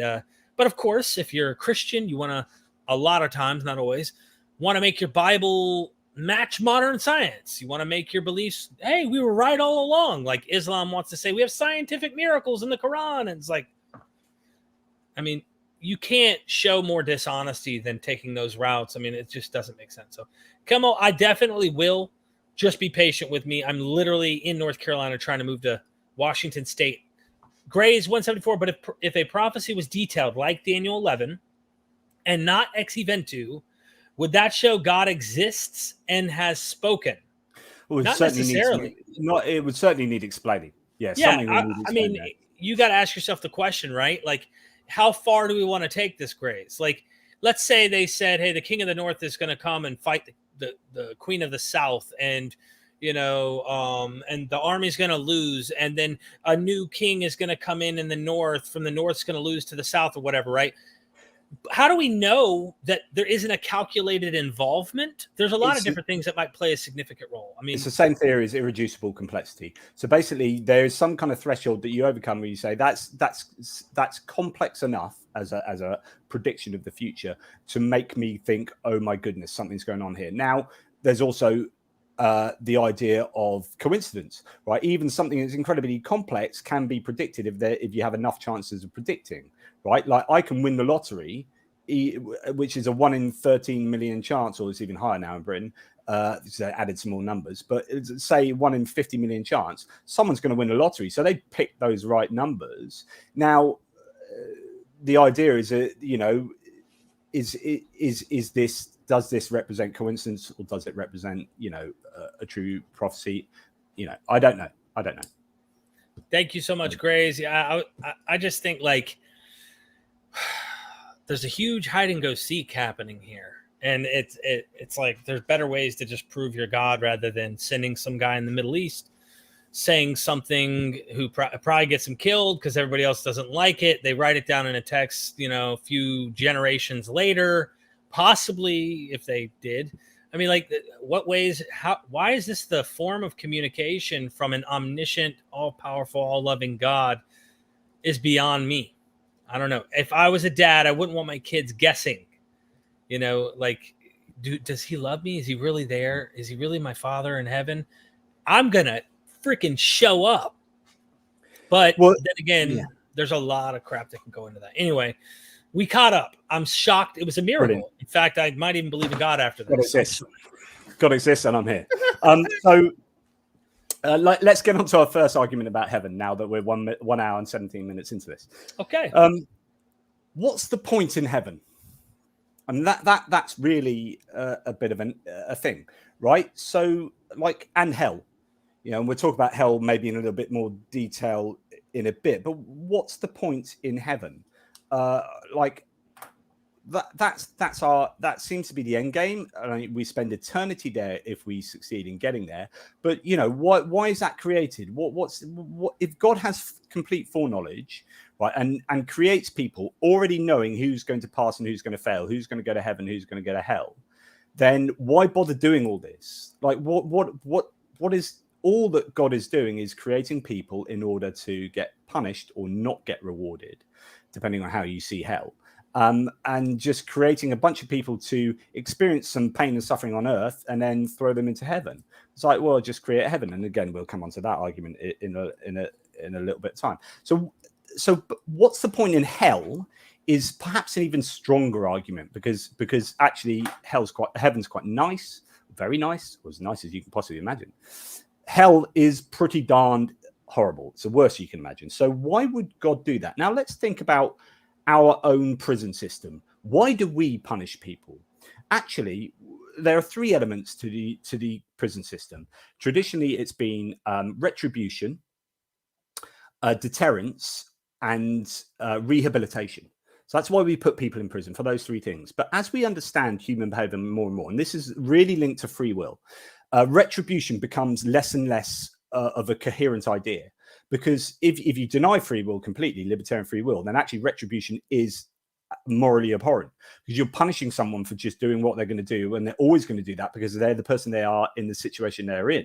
Like they've got a ruined childhood, or they've got these kind of genetic makeup, or this kind of biology, or Adrian Raine in his amazing book called An Anatomy of Violence talks about the biosocial jigsaw, why people act in antisocial manners. If you're going to buy a book, buy that book. No, buy my books. After you buy all my books, buy that book. Adrian Raine, An Anatomy of Violence. It is superb. But the idea is that you're punishing people for doing what they're going to do in that situation that they're in, always. And if God then knew that was going to happen and creates them anyway and then punishes them, is God that is looking morally abhorrent here, not the person that does a moral wrong on earth. And so retribution doesn't make sense on that. So therefore, it's about deterrence and rehabilitation, or it should be. Well, it turns out that deterrence is not particularly affected by harsh punishment. So the prevailing data shows us that the harsher the punishment, it only has a very marginal effect on whether you're going to do it. So it turns out that some countries around the world with really harsh punishments have actually got higher crime rates. What's going on there? So there actually is a lot more that's going on. It turns out that the biggest effect on whether you're going to commit a crime or not, so the biggest deterrence is the perception of whether you're going to get caught or not. That's actually got a much bigger effect. So, better policing, that's got more chance of being. So if you go, if you're thinking about, I'm going to shoplift at my local shop, right? And you think I've got a 0.005% chance of being caught, then actually you haven't got much of a veto to stop you doing it other than your moral character. Obviously, I wouldn't do that, but some people would think, right, I can really easily do this and get away with it. But if you think I've got a 99% chance of being caught, then actually hardly anyone's going to shoplift with that perception. So actually, what the much better deterrence is the chance of being caught. So when you talk about hell being a really harsh punishment, really it doesn't act as a deterrent.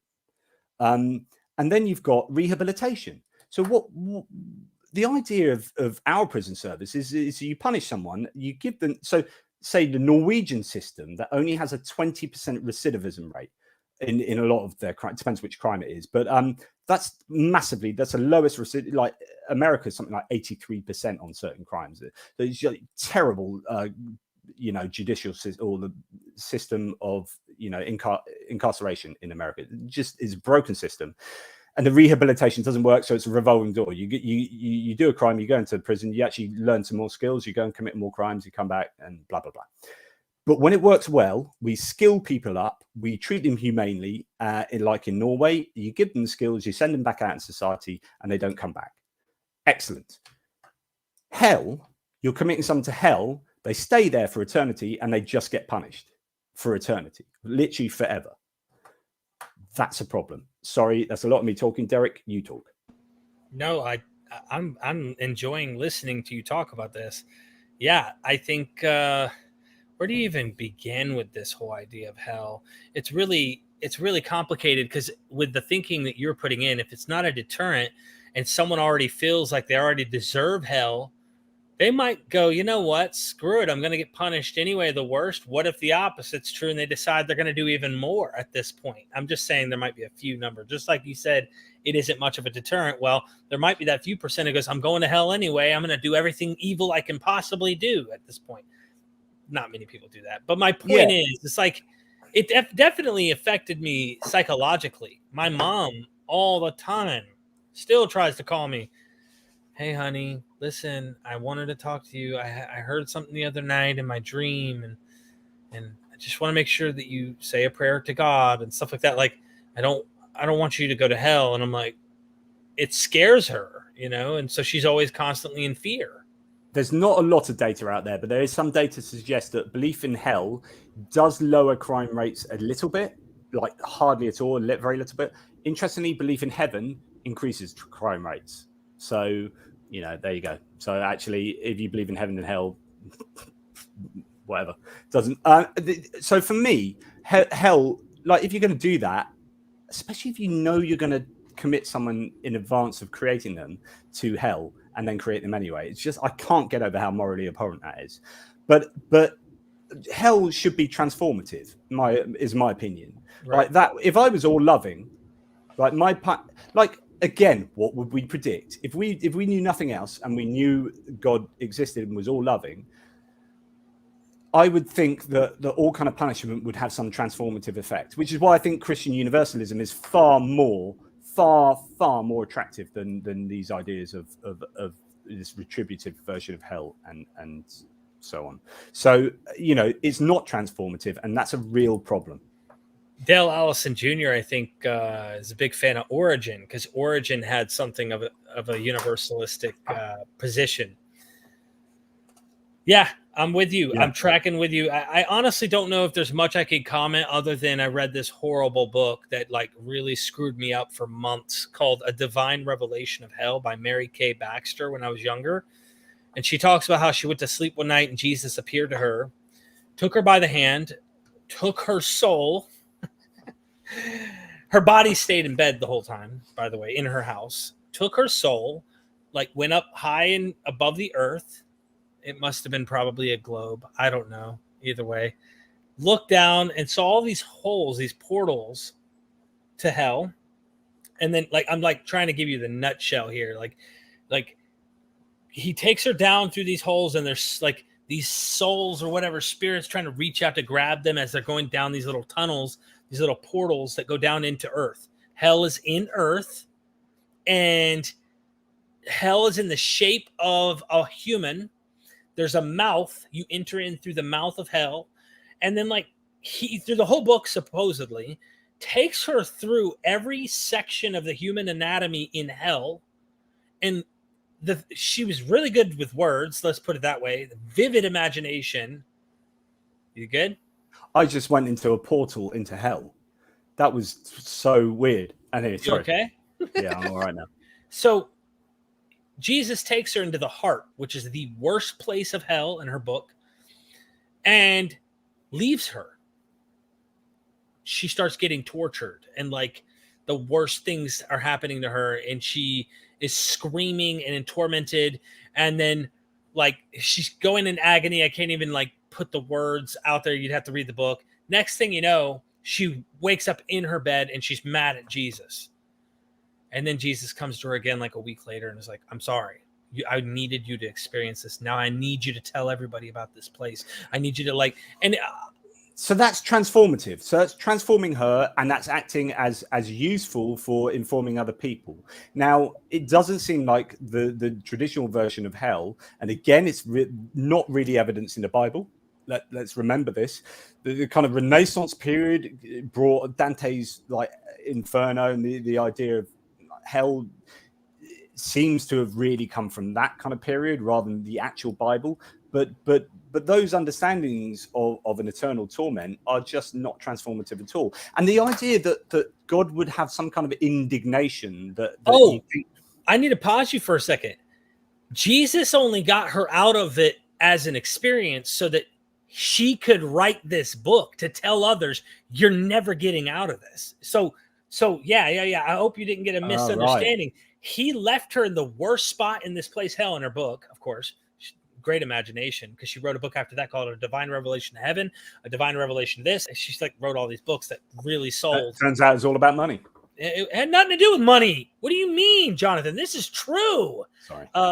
You know that. We all know that. We're all suppressing truth and unrighteousness right now by even denying Mary Kay Baxter's book to be infallible here. But no, he takes her out and just wanted her to experience a taste. And then says, I'm sorry, but I needed you to see this so that you could.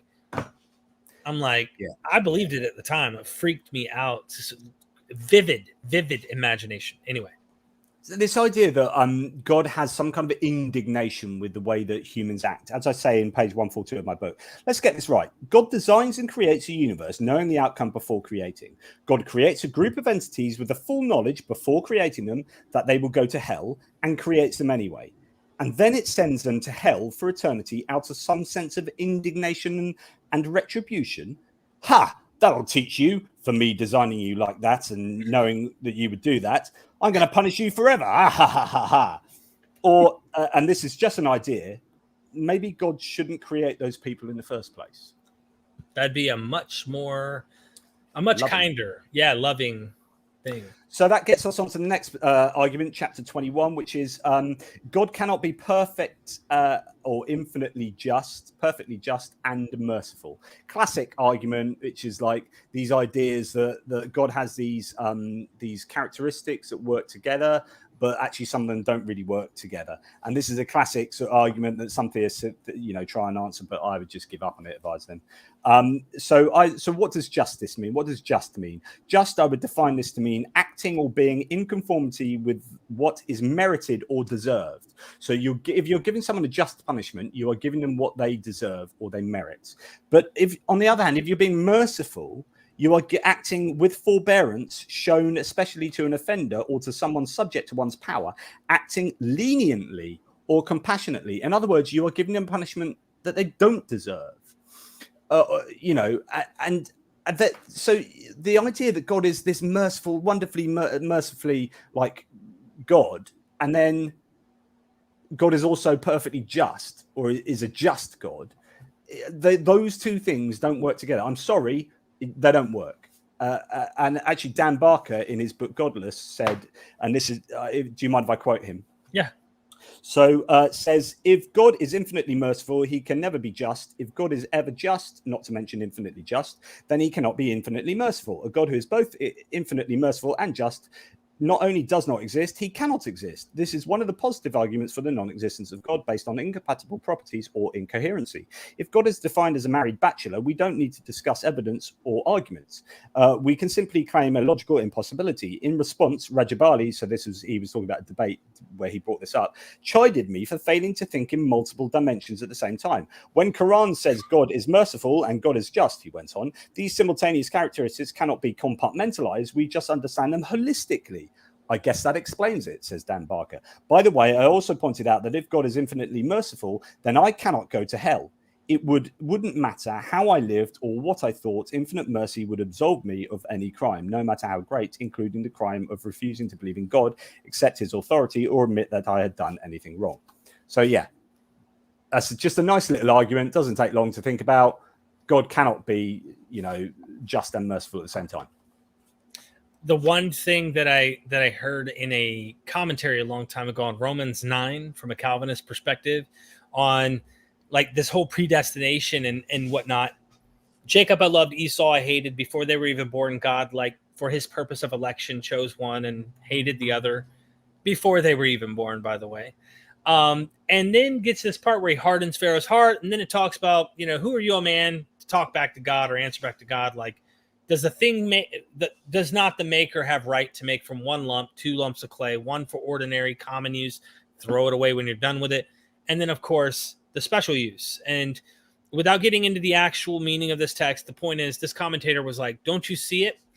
God had to have created it so that we would fall, so that we do him wrong, so that he then can show us mercy. And the only way he can show mercy is if someone did you wrong. Like if I was walking down the street and I bumped into you and you stole my wallet and I knew you stole my wallet, I'm just giving you the analogy. Yeah, no, but you know what? I really love putting splints on arms when someone breaks their arm. So I'm going to come and break your arm. Do you mind? Right. I'm going to break your arm. I'm just painting the picture that this is how their mind worked to try and rationalize this problem. And I get it. That's a great point, because why am I wanting to steal a wallet to begin with, right? Or you. So you take my wallet. Now, because you did me wrong, I can show mercy, which I don't have to, by the way. In fact, I am completely okay with coming and throwing you in prison and you serving a lot of time. And oftentimes the punishment is worse than the crime itself. In the end, you suffered more than my wallet going missing or whatever. Or I could show you mercy, but the only way I could show you mercy is if you did me wrong. And this is what they said about God. So God could just cook us all. This is the kind of mindset, because remember, we're all nothing. We're worthless. We're vile, wretched sinners who deserve to be cooked in this kind of Christianity. We deserve to all be dead. We're lucky if he picks some of us. Which is an interesting idea, because again, if you go back to this idea that God designed and created you and then says you deserve to be punished. Hang on, you're the one that designed me and created me such that I knew that I was going to do this. And now you're saying I deserve to be punished. You deserve to be punished for putting me in this situation and for creating me. I didn't ask to be created. I didn't ask to be this person on this earth or in existence doing this wrong stuff and then getting punished for it because you're so annoyed with what I've done. Like, this is on you, God. This is on you. You're so funny, dude. I love you. I get angry. A couple super chats. Pseudos, is it Celos? I probably butchered that. Forgive me. Would the existence of ideal forms convince you? We're back to that argument of God. Of what? Of a God existing. So I'm a conceptual nominalist. I completely do not believe in Platonic realism, which is the idea of ideal forms. Would ideal forms convince me of God? No, not at all. But it would change my entire ontological understanding of existence, because there would be abstract ideas that exist outside of my mind. So I don't know if this is a rabbit hole you want to go down, but that's a very interesting question. But I don't believe in that, and I think I've got good reason for not believing it. In fact, that's the very basis of the beginning of this whole book is debating that point. Thank you so much for that super chat, Pseudo. Paul Cherry in the house. Hi, Derek. How are you doing? Hope all is well. May I recommend Dark Matter 2525? I love that YouTube channel. It's funny. Power Corrupts series. It gives a very interesting take on the topic. Paul, thank you for that super chat. I'm sure I haven't watched a lot, but I know of. I think Power is an interesting. There's certainly a power dynamic going on, and God has ultimate power and therefore ultimate responsibility.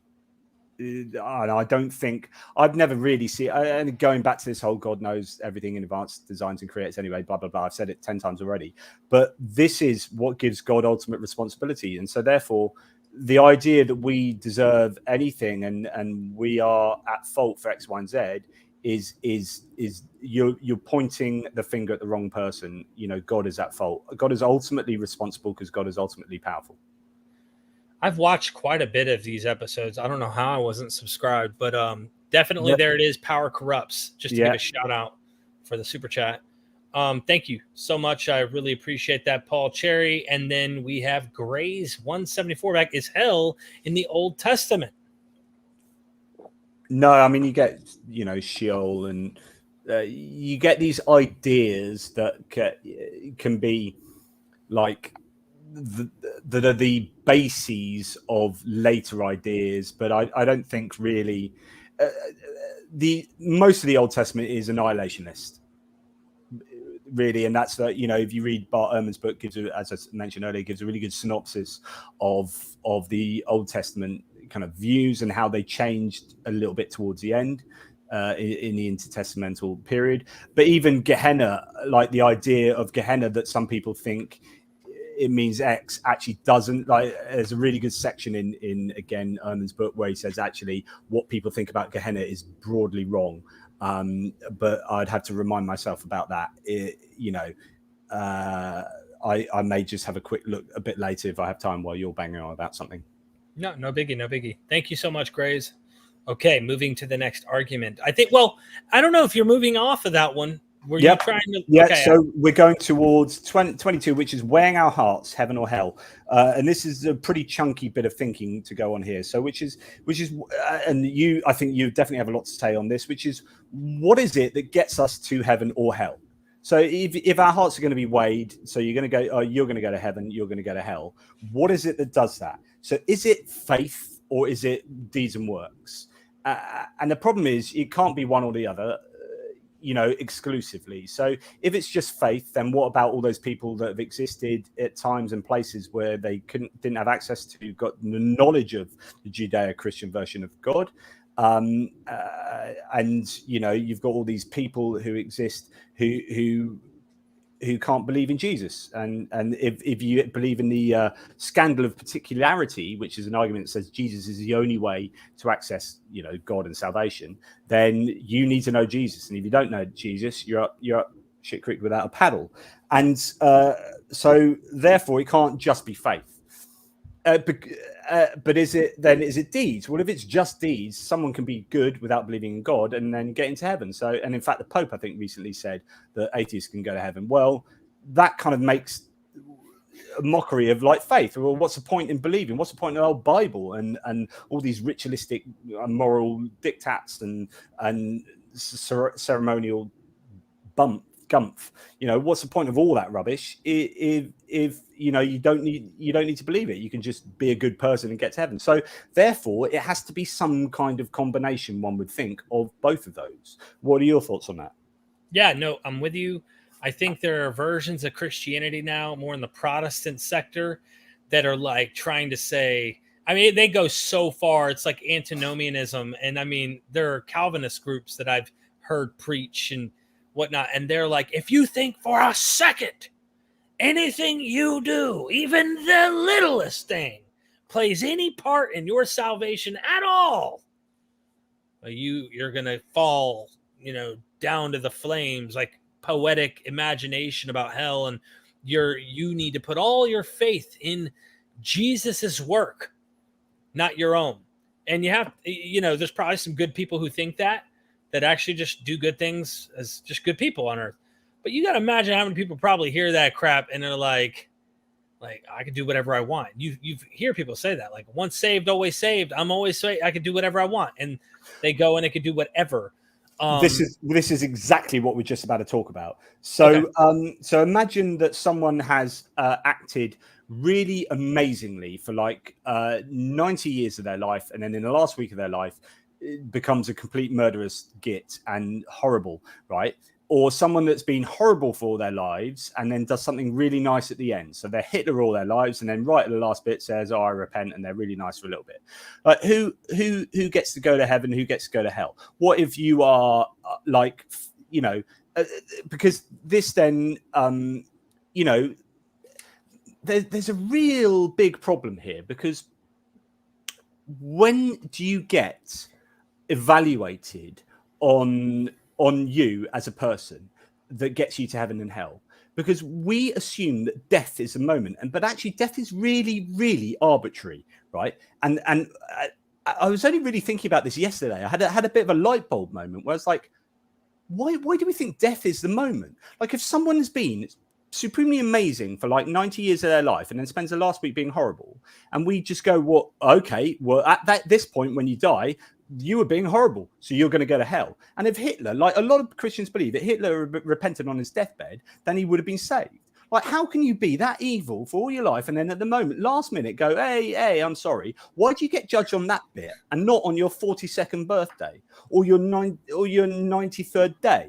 Or do you know what I mean? Like, it just depends on the version of Christianity you go in with, because I can imagine a couple different excuses. If you don't believe in purgatory, then you'd say, well, Jesus went and preached to those who are in Sheol or those who are in Hades, giving them an opportunity if they never heard it before. Some say that no, they're just, God knew, like William Lane Craig tries to argue, God had people born in certain places at certain times that he knew that if the gospel was presented to them, they would have rejected it anyway. So he had them born at certain times anyway where they wouldn't have rejected it. But then the people who are born who reject it at times, there's so many ridiculous, like, if there's a will, there's a way kind of William Lane Craig kind of argumentation, in my opinion, to make sense of everything. But purgatory, I think, tries to resolve that issue of like, they were 99.9% of their life, they were good, but then they did a little bad. Okay, they'll burn that off in purgatory and kind of cook it off, all that evil, kind of like what you see in Zoroastrianism. Like, it's kind of universalism almost. So there's some kind of redemptive period of punishment, like where it could be. I kind of wonder. This is something I'd love to get like an expert in Catholicism to explain on purgatory. But I wonder if you don't go to purgatory if you're not a faithful believer at all. Like, I don't know if they believe everyone ends up in purgatory, or if it's like you need to have been baptized. Because notice there's a key element to Catholicism about the Eucharist and baptism as salvation. They literally see those as salvific. They dunk the babies to make sure that they're saved. And there is some truth to that in the biblical narrative about, like, you really need to be baptized, like, in order for the remission of sins to take place. So Catholics hold on to this, whereas Baptists go, that's a outward reflection of an inward reality. And there's kind of both are kind of reflecting something here that's true, but they've let go of that old Orthodox view. And so I kind of wonder if they're saying baptized Christians who, you know, they go to purgatory and get another chance, but anyone outside of that, they're just in outer darkness, or I don't know what Neil Sendlak's pastor, former pastor, Gnostic informant, you're my friend, Neil Sendlak. So his pastor said this as a great video of him. And this is literally what he said. So he said, and I won't do the American accent, but not that I would ever do this, but if you gave me an AK-47 right now with enough ammo to take you all out, and before I did it, I started blaspheming the Holy Ghost's name, because that's obviously the worst thing you can do, rather than kill loads of people, and then took you out and then put the gun in my mouth, I still end up in heaven. Sorry, that probably wouldn't happen, as before I got to do it, the Lord would stop me. Yeah, of course he would. He might take me out before I got my finger on a trigger, but that's the power of the salvation. It's all the work of the Lord. So he's basically saying, I can do anything. I can do the most evil thing that you want, but I am already saved, you know? And so just got these weird different concepts of like what gets you into heaven, what gets you into hell. And it's all thoroughly, it makes very little sense to me. Imagine someone that's because hell are binary. Heaven and hell are binary. It's like you either get to heaven or you go to hell. It doesn't appear to be any kind of. If it was fair, you would get some kind of graduated spectrum that reflects how you acted on Earth. So if I'm 47% bad, I'm going to go to the 47% bad bit of Afterlife. But what happens is you get dropped in heaven or you get dropped in hell.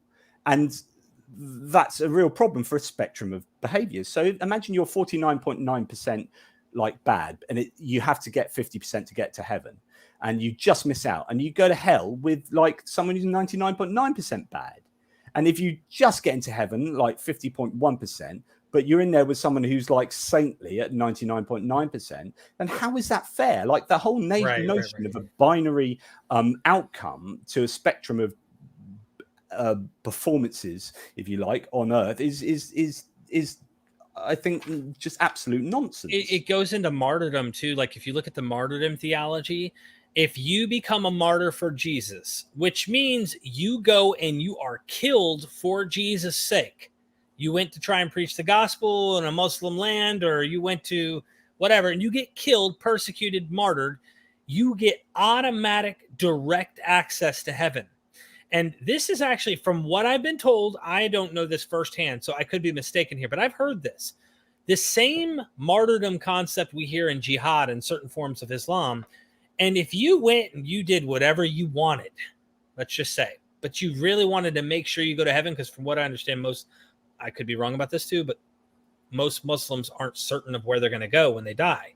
It's all in the hands of Allah. They just want to try and be obedient to the God's law and be a good person and whatnot. But you can go and commit jihad, whatever form that may be, dying in the name of whatever, to try and for the prophet and for Allah. Then you would have access direct. There is no in between. There is no ifs, ands, or buts. You go to heaven.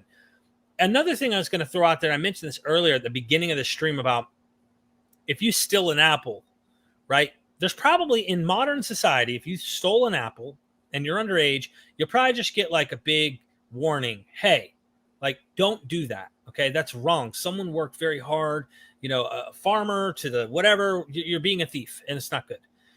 If you get caught, okay, and you're older than 18, you'll probably get a fine, a slap on the hands, and maybe not be welcome in that grocery store anymore, for example. Just an example.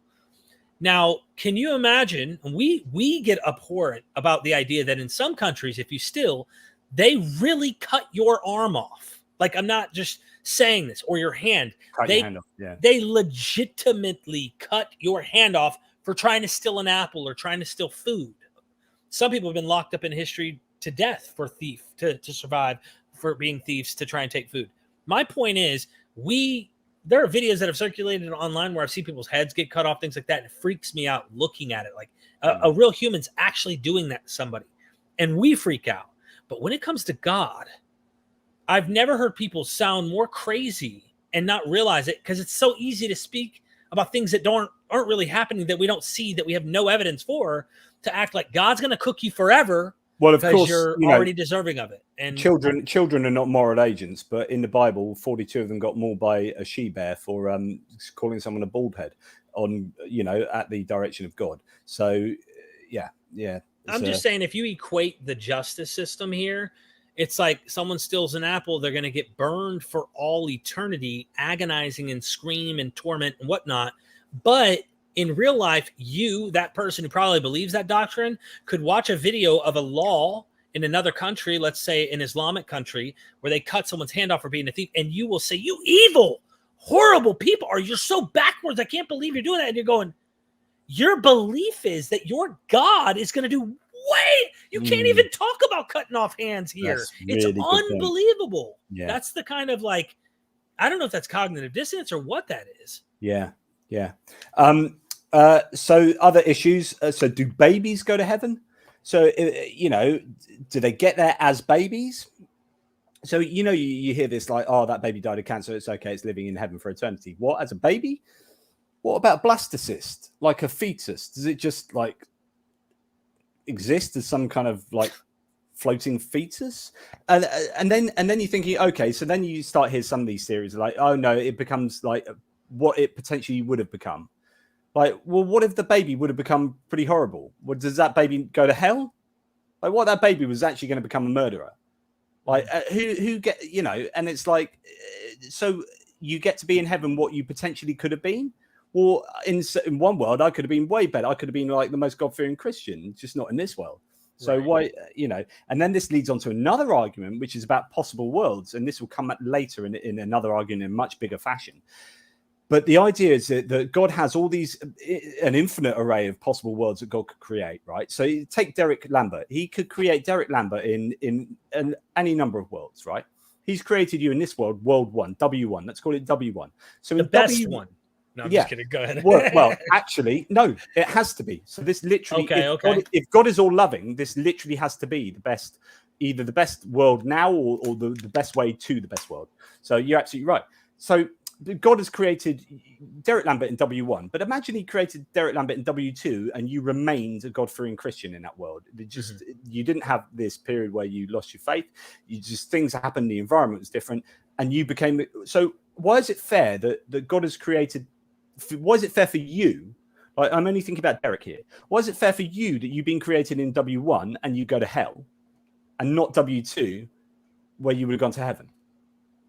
So actually, in the same way you think about babies, where the baby was going to be this great, what if it's going to be an evil, you get all these kind of what if, the counterfactual arguments. What about, these different scenarios where you could exist in a different world where you actually became a much better person and got to heaven?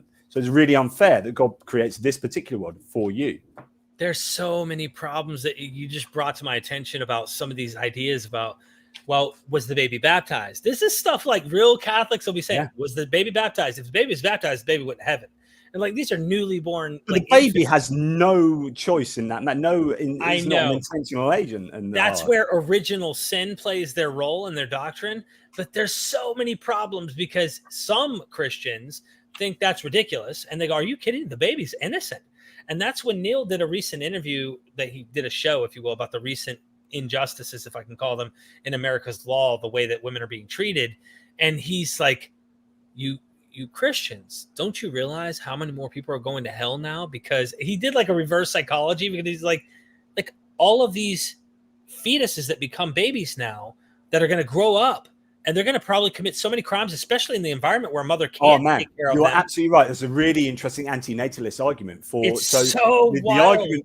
Literally, if a Christian literally believes in heaven and hell, they should abort all their babies. They should kill their babies as soon as they're born. That's why some Christians didn't believe in sex. After a while, they said, stop procreating and giving in to the original sin. This is why there were early Christians that were against having sex, Jonathan. Literally. Plus, the world's supposed to end any moment, according to them. If it's harder to get into heaven than you have a needle, okay, that's a rich man, but whatever. If it's a path less trodden or whatever. It's harder to get into heaven. So statistically, you should really not be having children because the likelihood is they're more likely to go to hell. So, don't do it. Please do. Please do.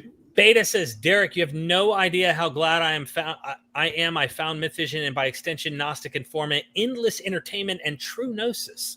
You guys are the best. Love to Jonathan as well. One of my favorite guests. Absolutely. Beta decay. Good. I can't even speak. I say beta. But you're wrong. But I am. Okay, I'll take it. No, thank you, Beta Decay. Oh, thank you for complying. Can't say that. Look, everyone says, I love it when Derek gets animated. And then shouty Derek, someone said, Derek Cruz in the house, hell equals extortion. Nothing to be afraid of. 100%, my friend. I'm with that. Yeah.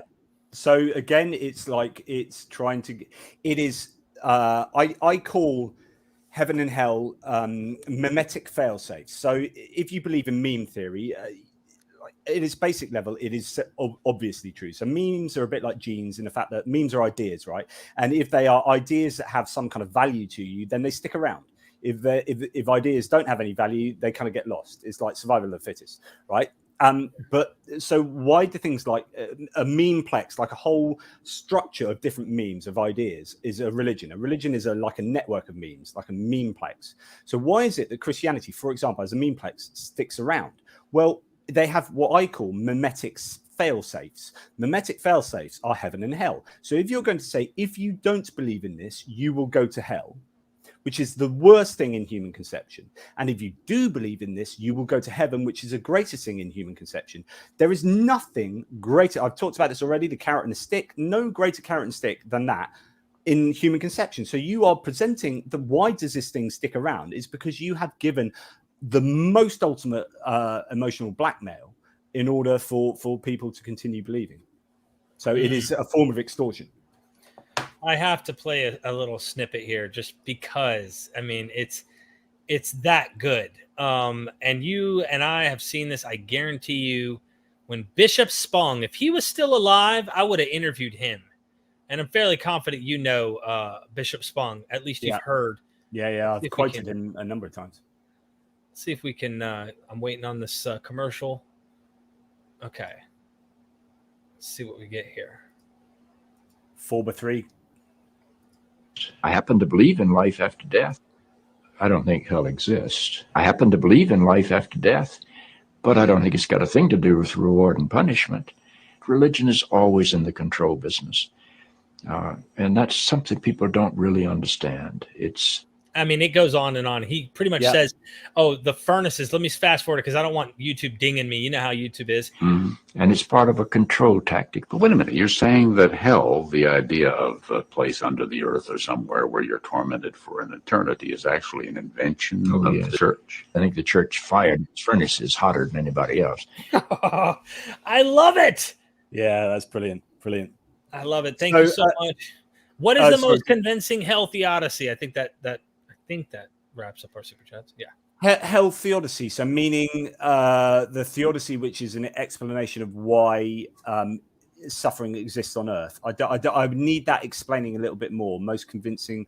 What is the most convincing hell theodicy? I'm not sure I understand how that's written, but I could be being a bit simple. Why evil and suffering exists. No, I don't understand how hell can be a theodicy, but I could be being dense. I do apologize. Great. Thank you. Convincing justification for hell. I don't think there is a convincing. So like, if you're talking about an infinite torment for a finite crime, then there is no justification for it. You literally cannot justify that, even for the worst human being. And we're going to talk about that in a little bit because people don't understand eternity and how long that is. It's pretty long. So thanks for letting me share that for a second. So the next argument, 23, and I don't know how much time we've got left. It might be just time for this one. I don't know. Explaining the heaven me. So it's not just how we get to heaven, but what we look like when we get to heaven. So if we go to heaven, if the soul looks like consciousness, is that the consciousness when we die? So, for example, if I've got dementia and I die and go to heaven, am I walking around heaven with dementia? And if it's not taken at that snapshot of death, then how are you represented in hell? Do we get some kind of cherry picking of our representation throughout our life? Is it me 5 years before death, 10 years, 20 years? If not, at what point? How is this decided? If the soul is a photocopy of who we are, then when was this photocopy made? Is it an amalgam, an average of properties that you have throughout your life? In this way, the version of us in heaven is actually not a version of you that ever really existed, but an averaged out you, thus making the representation of you in heaven somewhat disconnected to who you were on earth, so on and so forth. So there's really interesting ideas of actually who we get to be when we're in heaven. What if I've got a bunch of shortcomings? If I get really jealous or angry quite quickly, but I'm essentially a good person, do those get erased out of my personality when I go to heaven? Like what if I like doing Class A drugs, for example, but I'm a God-fearing Christian? Class A. Do I get like purified? In which case, that's not me. That's like a false version of who I am. That's not my soul. I think they're already trying to do that here, Jonathan. That's where that behavior control thing comes in. In fact, I fought myself my whole life. The whole point is to fight against the flesh, and that when I interpreted that, that meant my body. Right. And if you're reading Paul gets beat up a lot. Right. So he's hurting himself trying to get this gospel out there and make it through this world of sin and all that.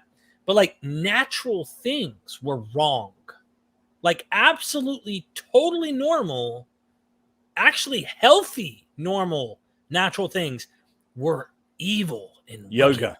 And I'm saying even sexual things and stuff like that come completely normal that I did not which God designed into the system as well. Right. Like I did not get born thinking, one day I'm going to have the natural inclination to be drawn toward a particular sex, to have sex. Sidebar here.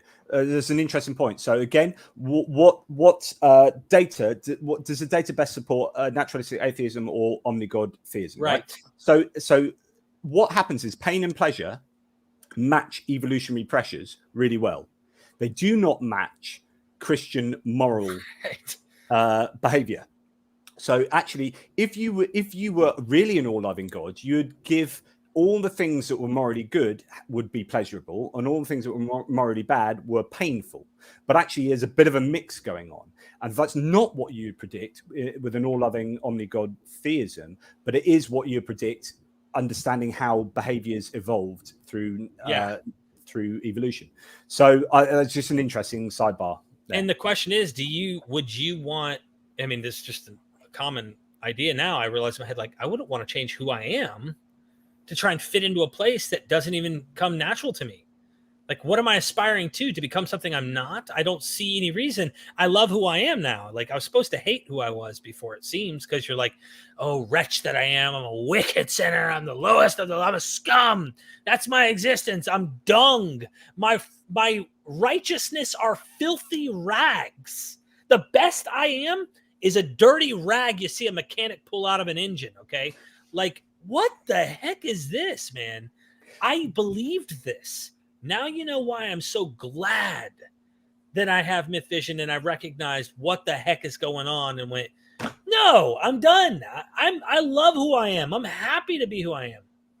The Australian comedian Jim Jeffries does a really good skit on hell and heaven.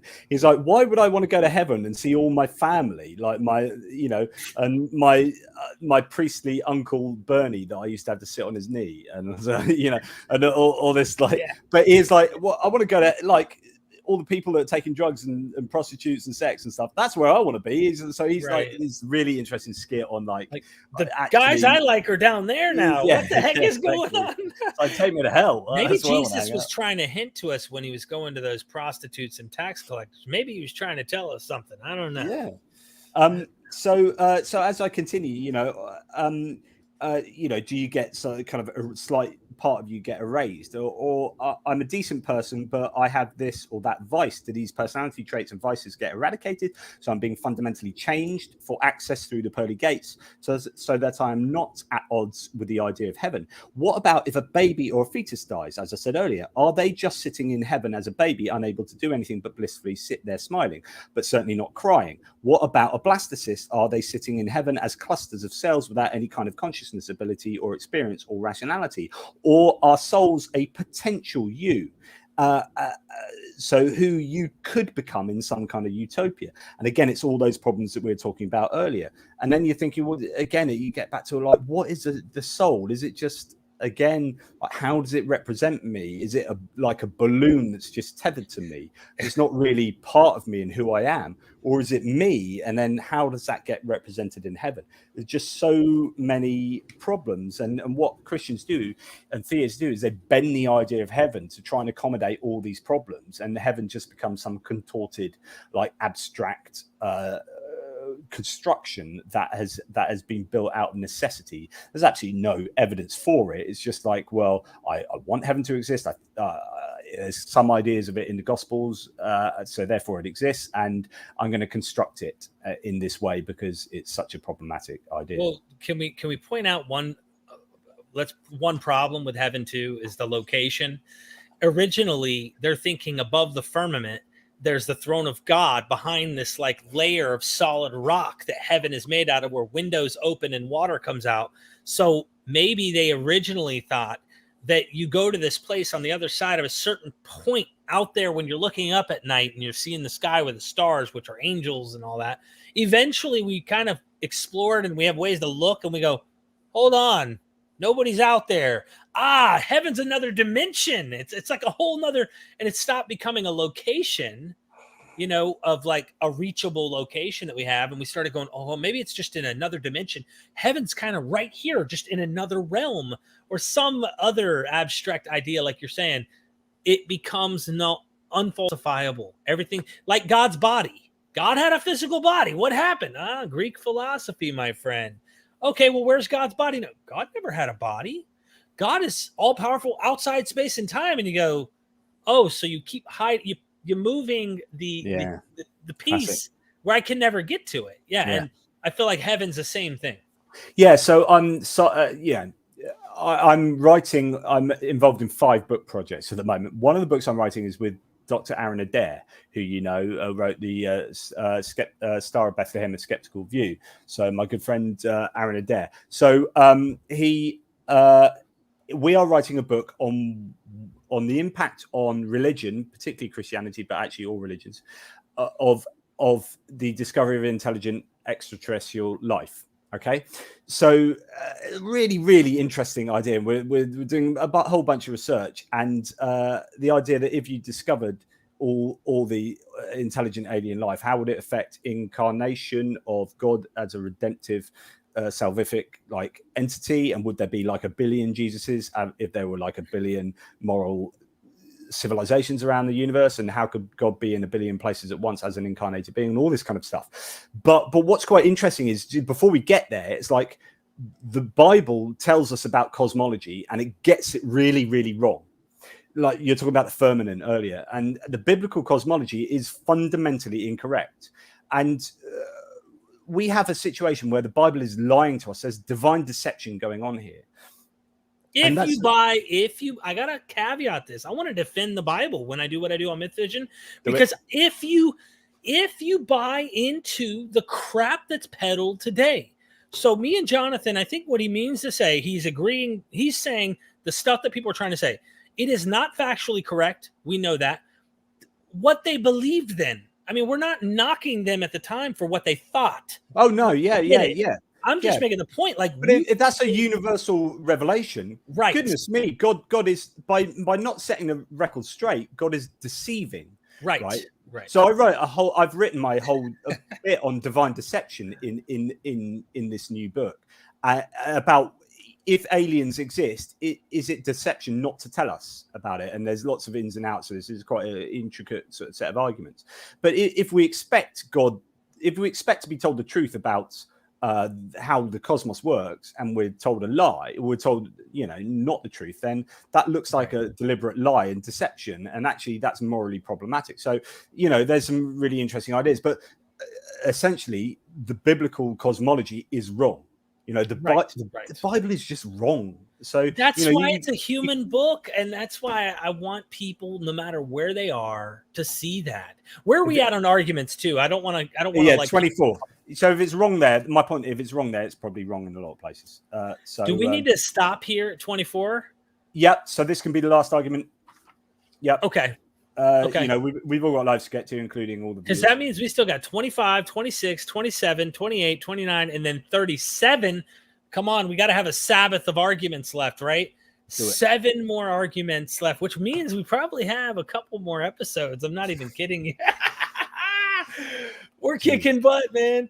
So argument 24 is a nice, easy, quick one. It's free will, and the problem of evil and heaven, right? So the idea is that the free will theodicy, and I've already told you I don't believe in libertarian free will, but let's grant it for the sake of argument, because the theologian will say, or the apologist will say, that why is there, as the answer to the problem of evil, why is there so much suffering, given that God is all loving, would care enough to want to do something about it, all knowing, knows what to do about it, all powerful, is able to do something about it, yet there's still all this suffering. Why is it there? Well, it must be necessary. It can't be gratuitous because God is all loving. So therefore, it's, there for a purpose. One of the theodicies, one of the kind of defenses given as to why suffering exists is because we have free will. And in order to have free will, which is a great making property, we talked about it earlier, it's such a good thing to have that the goodness of having free will outweighs the fact that by having free will, it brings about this collateral damage of there being evil. Right. So, yeah, I can do really nice things. I can freely love the right people and do the right things by God. But it also means I can murder people and do genocide. Yeah, but the good of free will outweighs the bad. And not being automata means that we are we are free. And that's much better, even though it means that we kill people. OK.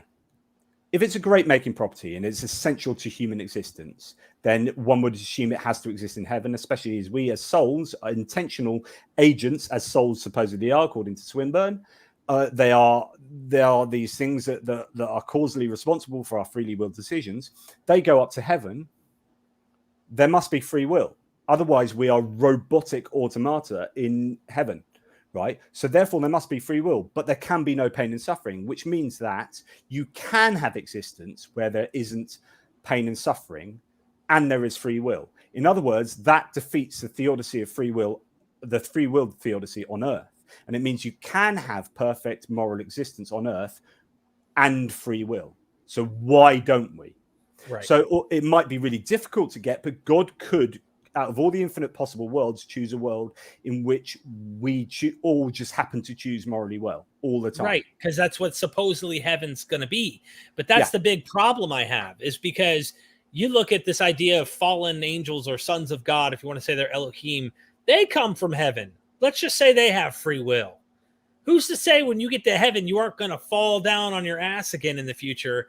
And who's to say that's not going to happen? If you want to believe in this idea, if it's so free and God can't control you, why is he going to set up walls and gates protecting you from being able to exit?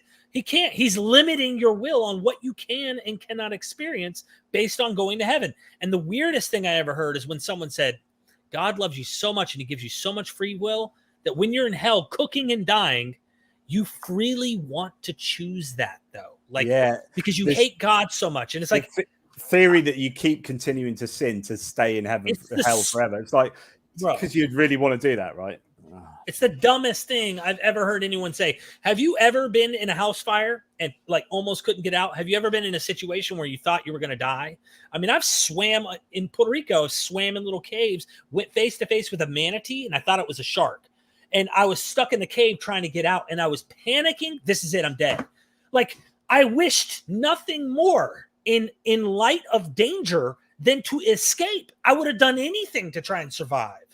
But they want to reverse what totally comes natural and act like you wouldn't want to do that? Are you kidding me? If there was a God and this was real and there really was a God, I would be all game for this. I was for many years believing that. So when people go, you just don't want to. No, I would like this. The problem is, peekaboo, where are you? Like, there's so many problems. And that's the reason why we're not theists. So we have a two-horn dilemma here. Either we are designed and created such that it is logically impossible for us to choose well every time, causing suffering, which means that's not a very good design scenario, or God has chosen those of us who, when creating, who would just happen to choose badly, also causing suffering. So either answer to the data here, either explanation to the data here that makes God look not very nice. So there are two issues. First, it's not necessary that free will causes pain and suffering. It's only probable. And thus, God does not have to create a world in which suffering does take place as a result of human free will. And second, this is either evidenced in heaven. Free will does exist because it must do so unless we are to be robotic automata in heaven. And yet there is no suffering. Or free will does not exist in heaven, in which case we are just heavenly automata. So it's just a real problem. But of course, free will doesn't exist. So, I'd just put that to bed. But if you believe in free will and you believe in heaven and you believe in a free will theodicy, you've got some serious problems. 100%. Just so everybody knows, let me share this so everybody can see it. In the book, we got to argument 24. If you can see that, let me zoom in a little so we can really get you to know where we're at. So the next time you see this, 24 is the free will, the problem of evil in heaven. Why not just create heaven? We're gonna be getting. I love that argument. Oh, that's my favorite. But there you go. We'll do that next time. That's such a beautiful, simple stated sentence. And I thought that too. Why do you put us through this?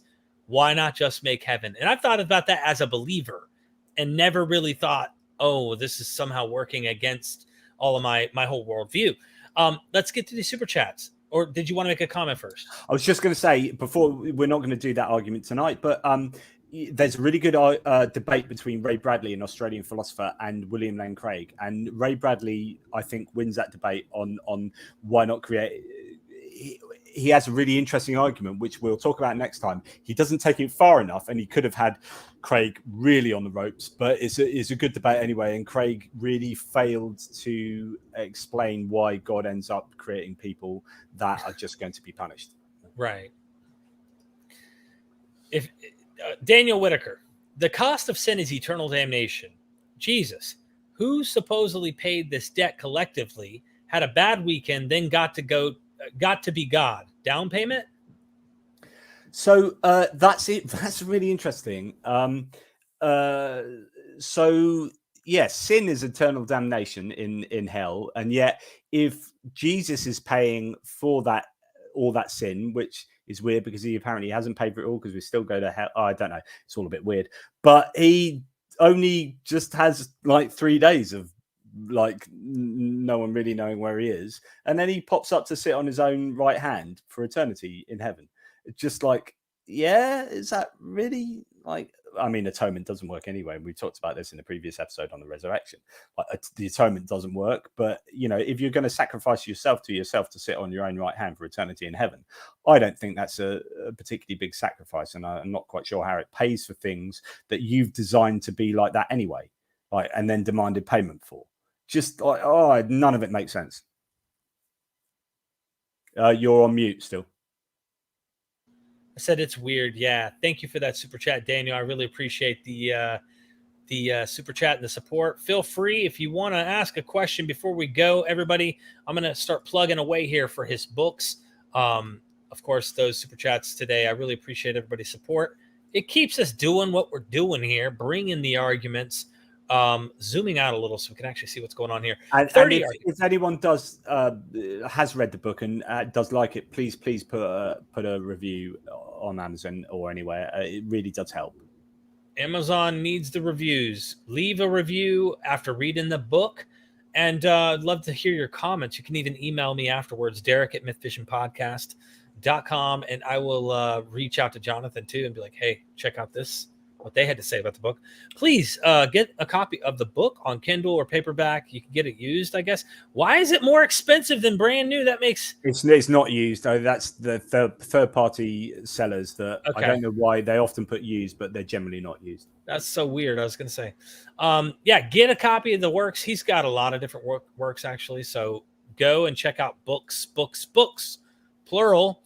And with your accent, at some point we got to get you on Audible, like reading all this stuff. Like, yeah. There's a lot of content to get out there on that. Yeah, I know, but the time it would take for you to make that, oh man. Also, he has a YouTube channel. I'm going to put that right now in the chat so we can get some subscribers. I am going to try and work with you on those thumbnails at some point. You're such a busy guy. We got to figure out something for you there, because I know that a lot of people aren't clicking. They're just not. They don't know what's hiding behind that thumbnail. If they only knew, they'd get direct access to heaven. Me talking crap on a video, but what's not to love? Yes.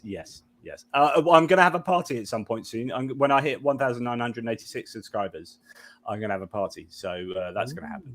So we only need, how many more we need? 60 subscribers? Yeah, 66 or something like that. Yeah. I thought 2,000 was too obvious, so let's go for 1,986 because numbers are just arbitrary anyway.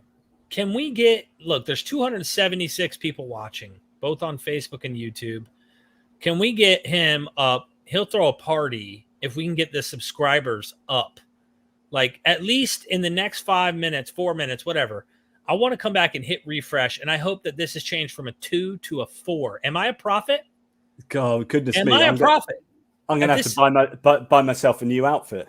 I'm really testing something here. Like, I want to know if I have divine capabilities, like the early prophecies we were discussing on this episode. And if we can get, let me put it in the chat here. I have a good feeling based on the divine tapping into what I'm experiencing right now. What was that? El or Yahweh or Asherah? Which one are you talking to me right now? All of them. It's all a universal God. It can happen. It can happen. Well, I just said it. So let's see what happens in a few minutes when I come back. And if it happens, you guys better start believing that. My favorite comment is Jacques Poulimet, who says, "I'm so subscribed it hurts." Well, Jack, what is it? Jacques? Something like Jacques. Oh, I see. French for James. I'm coming back. We're going to come back and see if I'm a prophet here. And I'm feeling like I am. I mean, I started out telling you that I was. So if I'm right, then it just proves everybody else who was a prophet that they were probably right too in many ways. Tell us about your website again and what you do here at Only Sky. Yeah, so Only Sky is, as I said, there's a massive bunch of writers there now across all sorts of different genres, all sorts of science, social science, psychology, philosophy, just general, all sorts, even poetry and fiction, all sorts of stuff there. And it's to represent the non-religious, particularly in America, but worldwide. And hopefully to give a voice and representation and change things, maybe even politically, such that the non-religious get a voice. And so it's a new startup.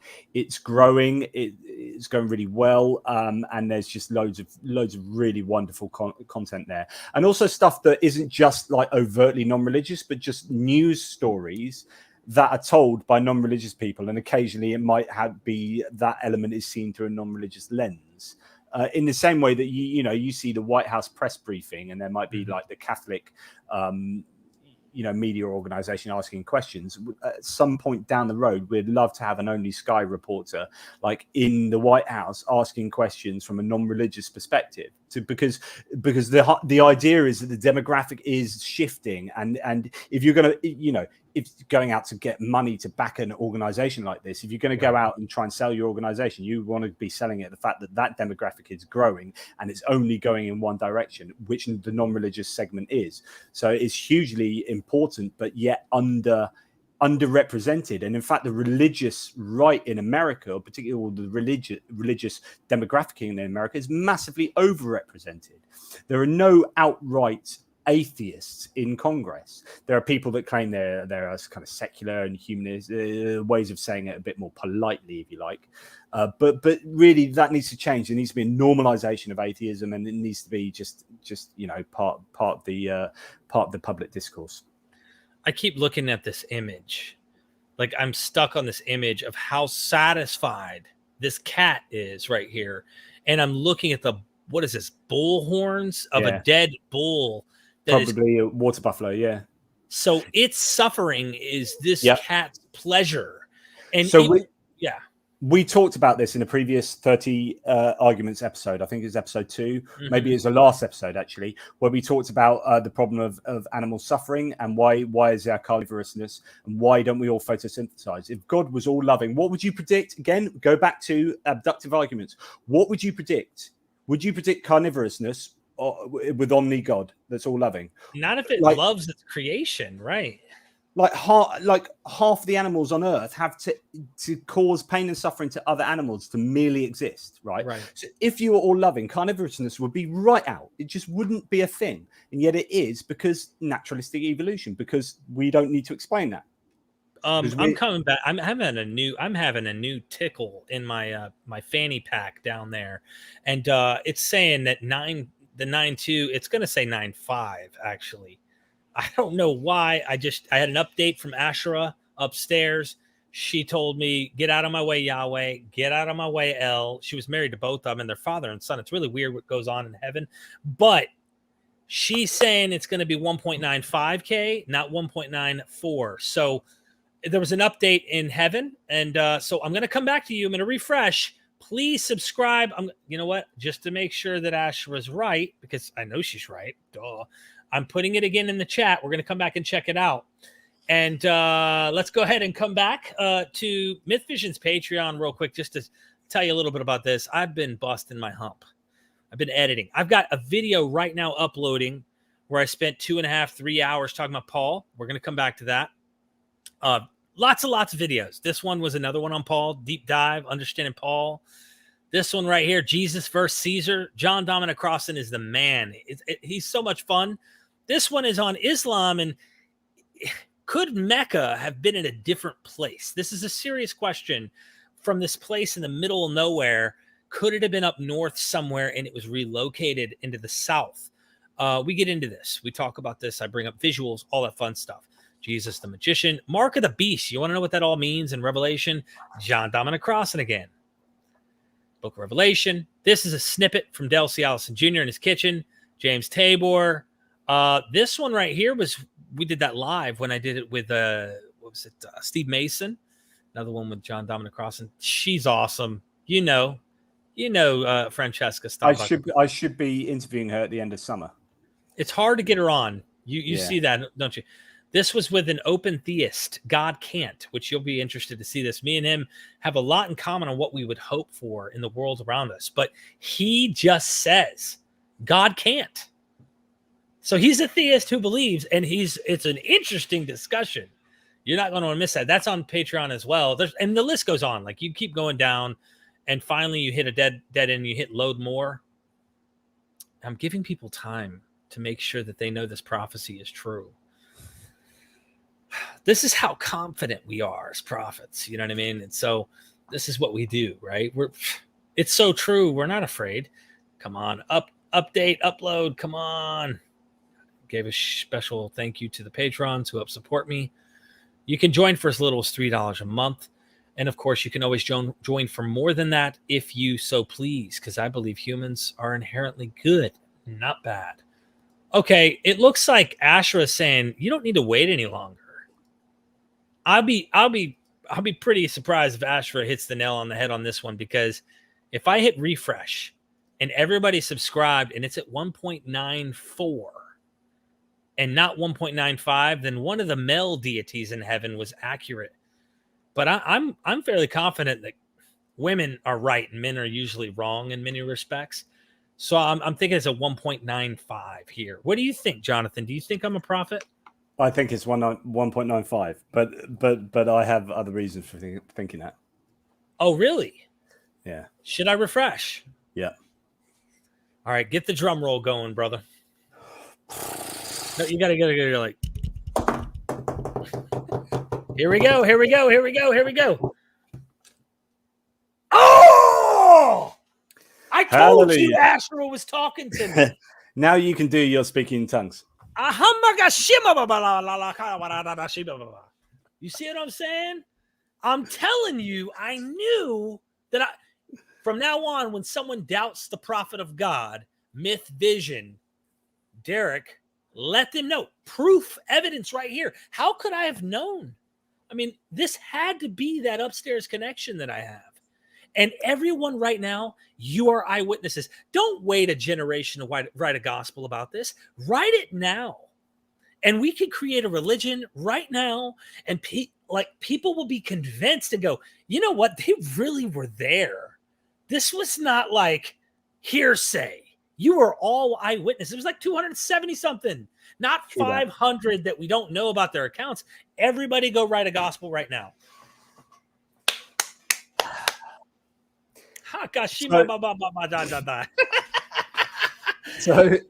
So next time we'll be talking a little bit more about heaven and hell, then some more about prayer, and then we'll probably maybe have time for some Q&A and whatnot. I love you, man. I really do. I always enjoy these. Thank you for pushing me and saying, hey, let's jump on there and continue the series. Because if I showed you my garage, you'd be a bit embarrassed. Someone who has direct connection to the heavens like this, and then their life's in shambles. I mean, it's pretty tough, you know. The abductive argument, like if God existed, would I predict a garage like that? No. So I'm not sure God exists. All I can say is I want to hear reports about, you know, the cells and that people are getting your works. I love talking with you and learning from you. And we're going to keep diving into your books. We have plenty, as you continue to write more, but we have plenty of books to get into over time and listening to your arguments and stuff. And I'd love to get you and Aaron Adair on about the alien thing. Maybe we could tease some people about some stuff there. Yeah, we actually did a talk ourselves on my channel. So there's probably enough content for us to certainly talk about it up front, or we can wait till that bad boy's done. But yeah. Thank you. I really appreciate, you know, they got a new feature. Just in case you didn't know, Jonathan, I was doing this. Just so you know. Hold on, you ready? We got a way of doing. They got a feature. It's like, there you go. Let the subtle music grow. Let Asherah's voice rise from the heavens, and everyone know who the true God was all along. It was Yahweh and El that tried to suppress her, but Sophia tried to scream through with her feminine divine and say, Asherah. And you know what? Everybody go write a gospel right now. I'm telling you, it's true. It's true. I disagree. I think I'm the God now, but I didn't want to tell everybody that, but what do I know? I know everything. There's a Godhead. She's just the head, though. Like, that's all I'm saying. There's still a Trinity up there, and you're up there with it. So I'm not like discounting your divinity here. Sir. Divine simplicity times 3. Oh yeah, no. So it's not really simple. It's a bit less than simple, but not 4, not 7, and not 2, 3. Yeah, that's a perfect divine simplicity. Everybody go get a copy, hit the like button, check out my Patreon. It helps support us. If you want to private message me too, that's like one of the best ways to directly engage. If you have ideas for scholarship, if you have ideas for whatever, you can message me. Even if you want to just connect in a personal way, you become a friend of what I do. God, did you want to show something? 30 arguments against his own existence. Subliminal messaging. So this book right here is 30 arguments against his own existence that he wrote so that everybody can engage. Yes, see?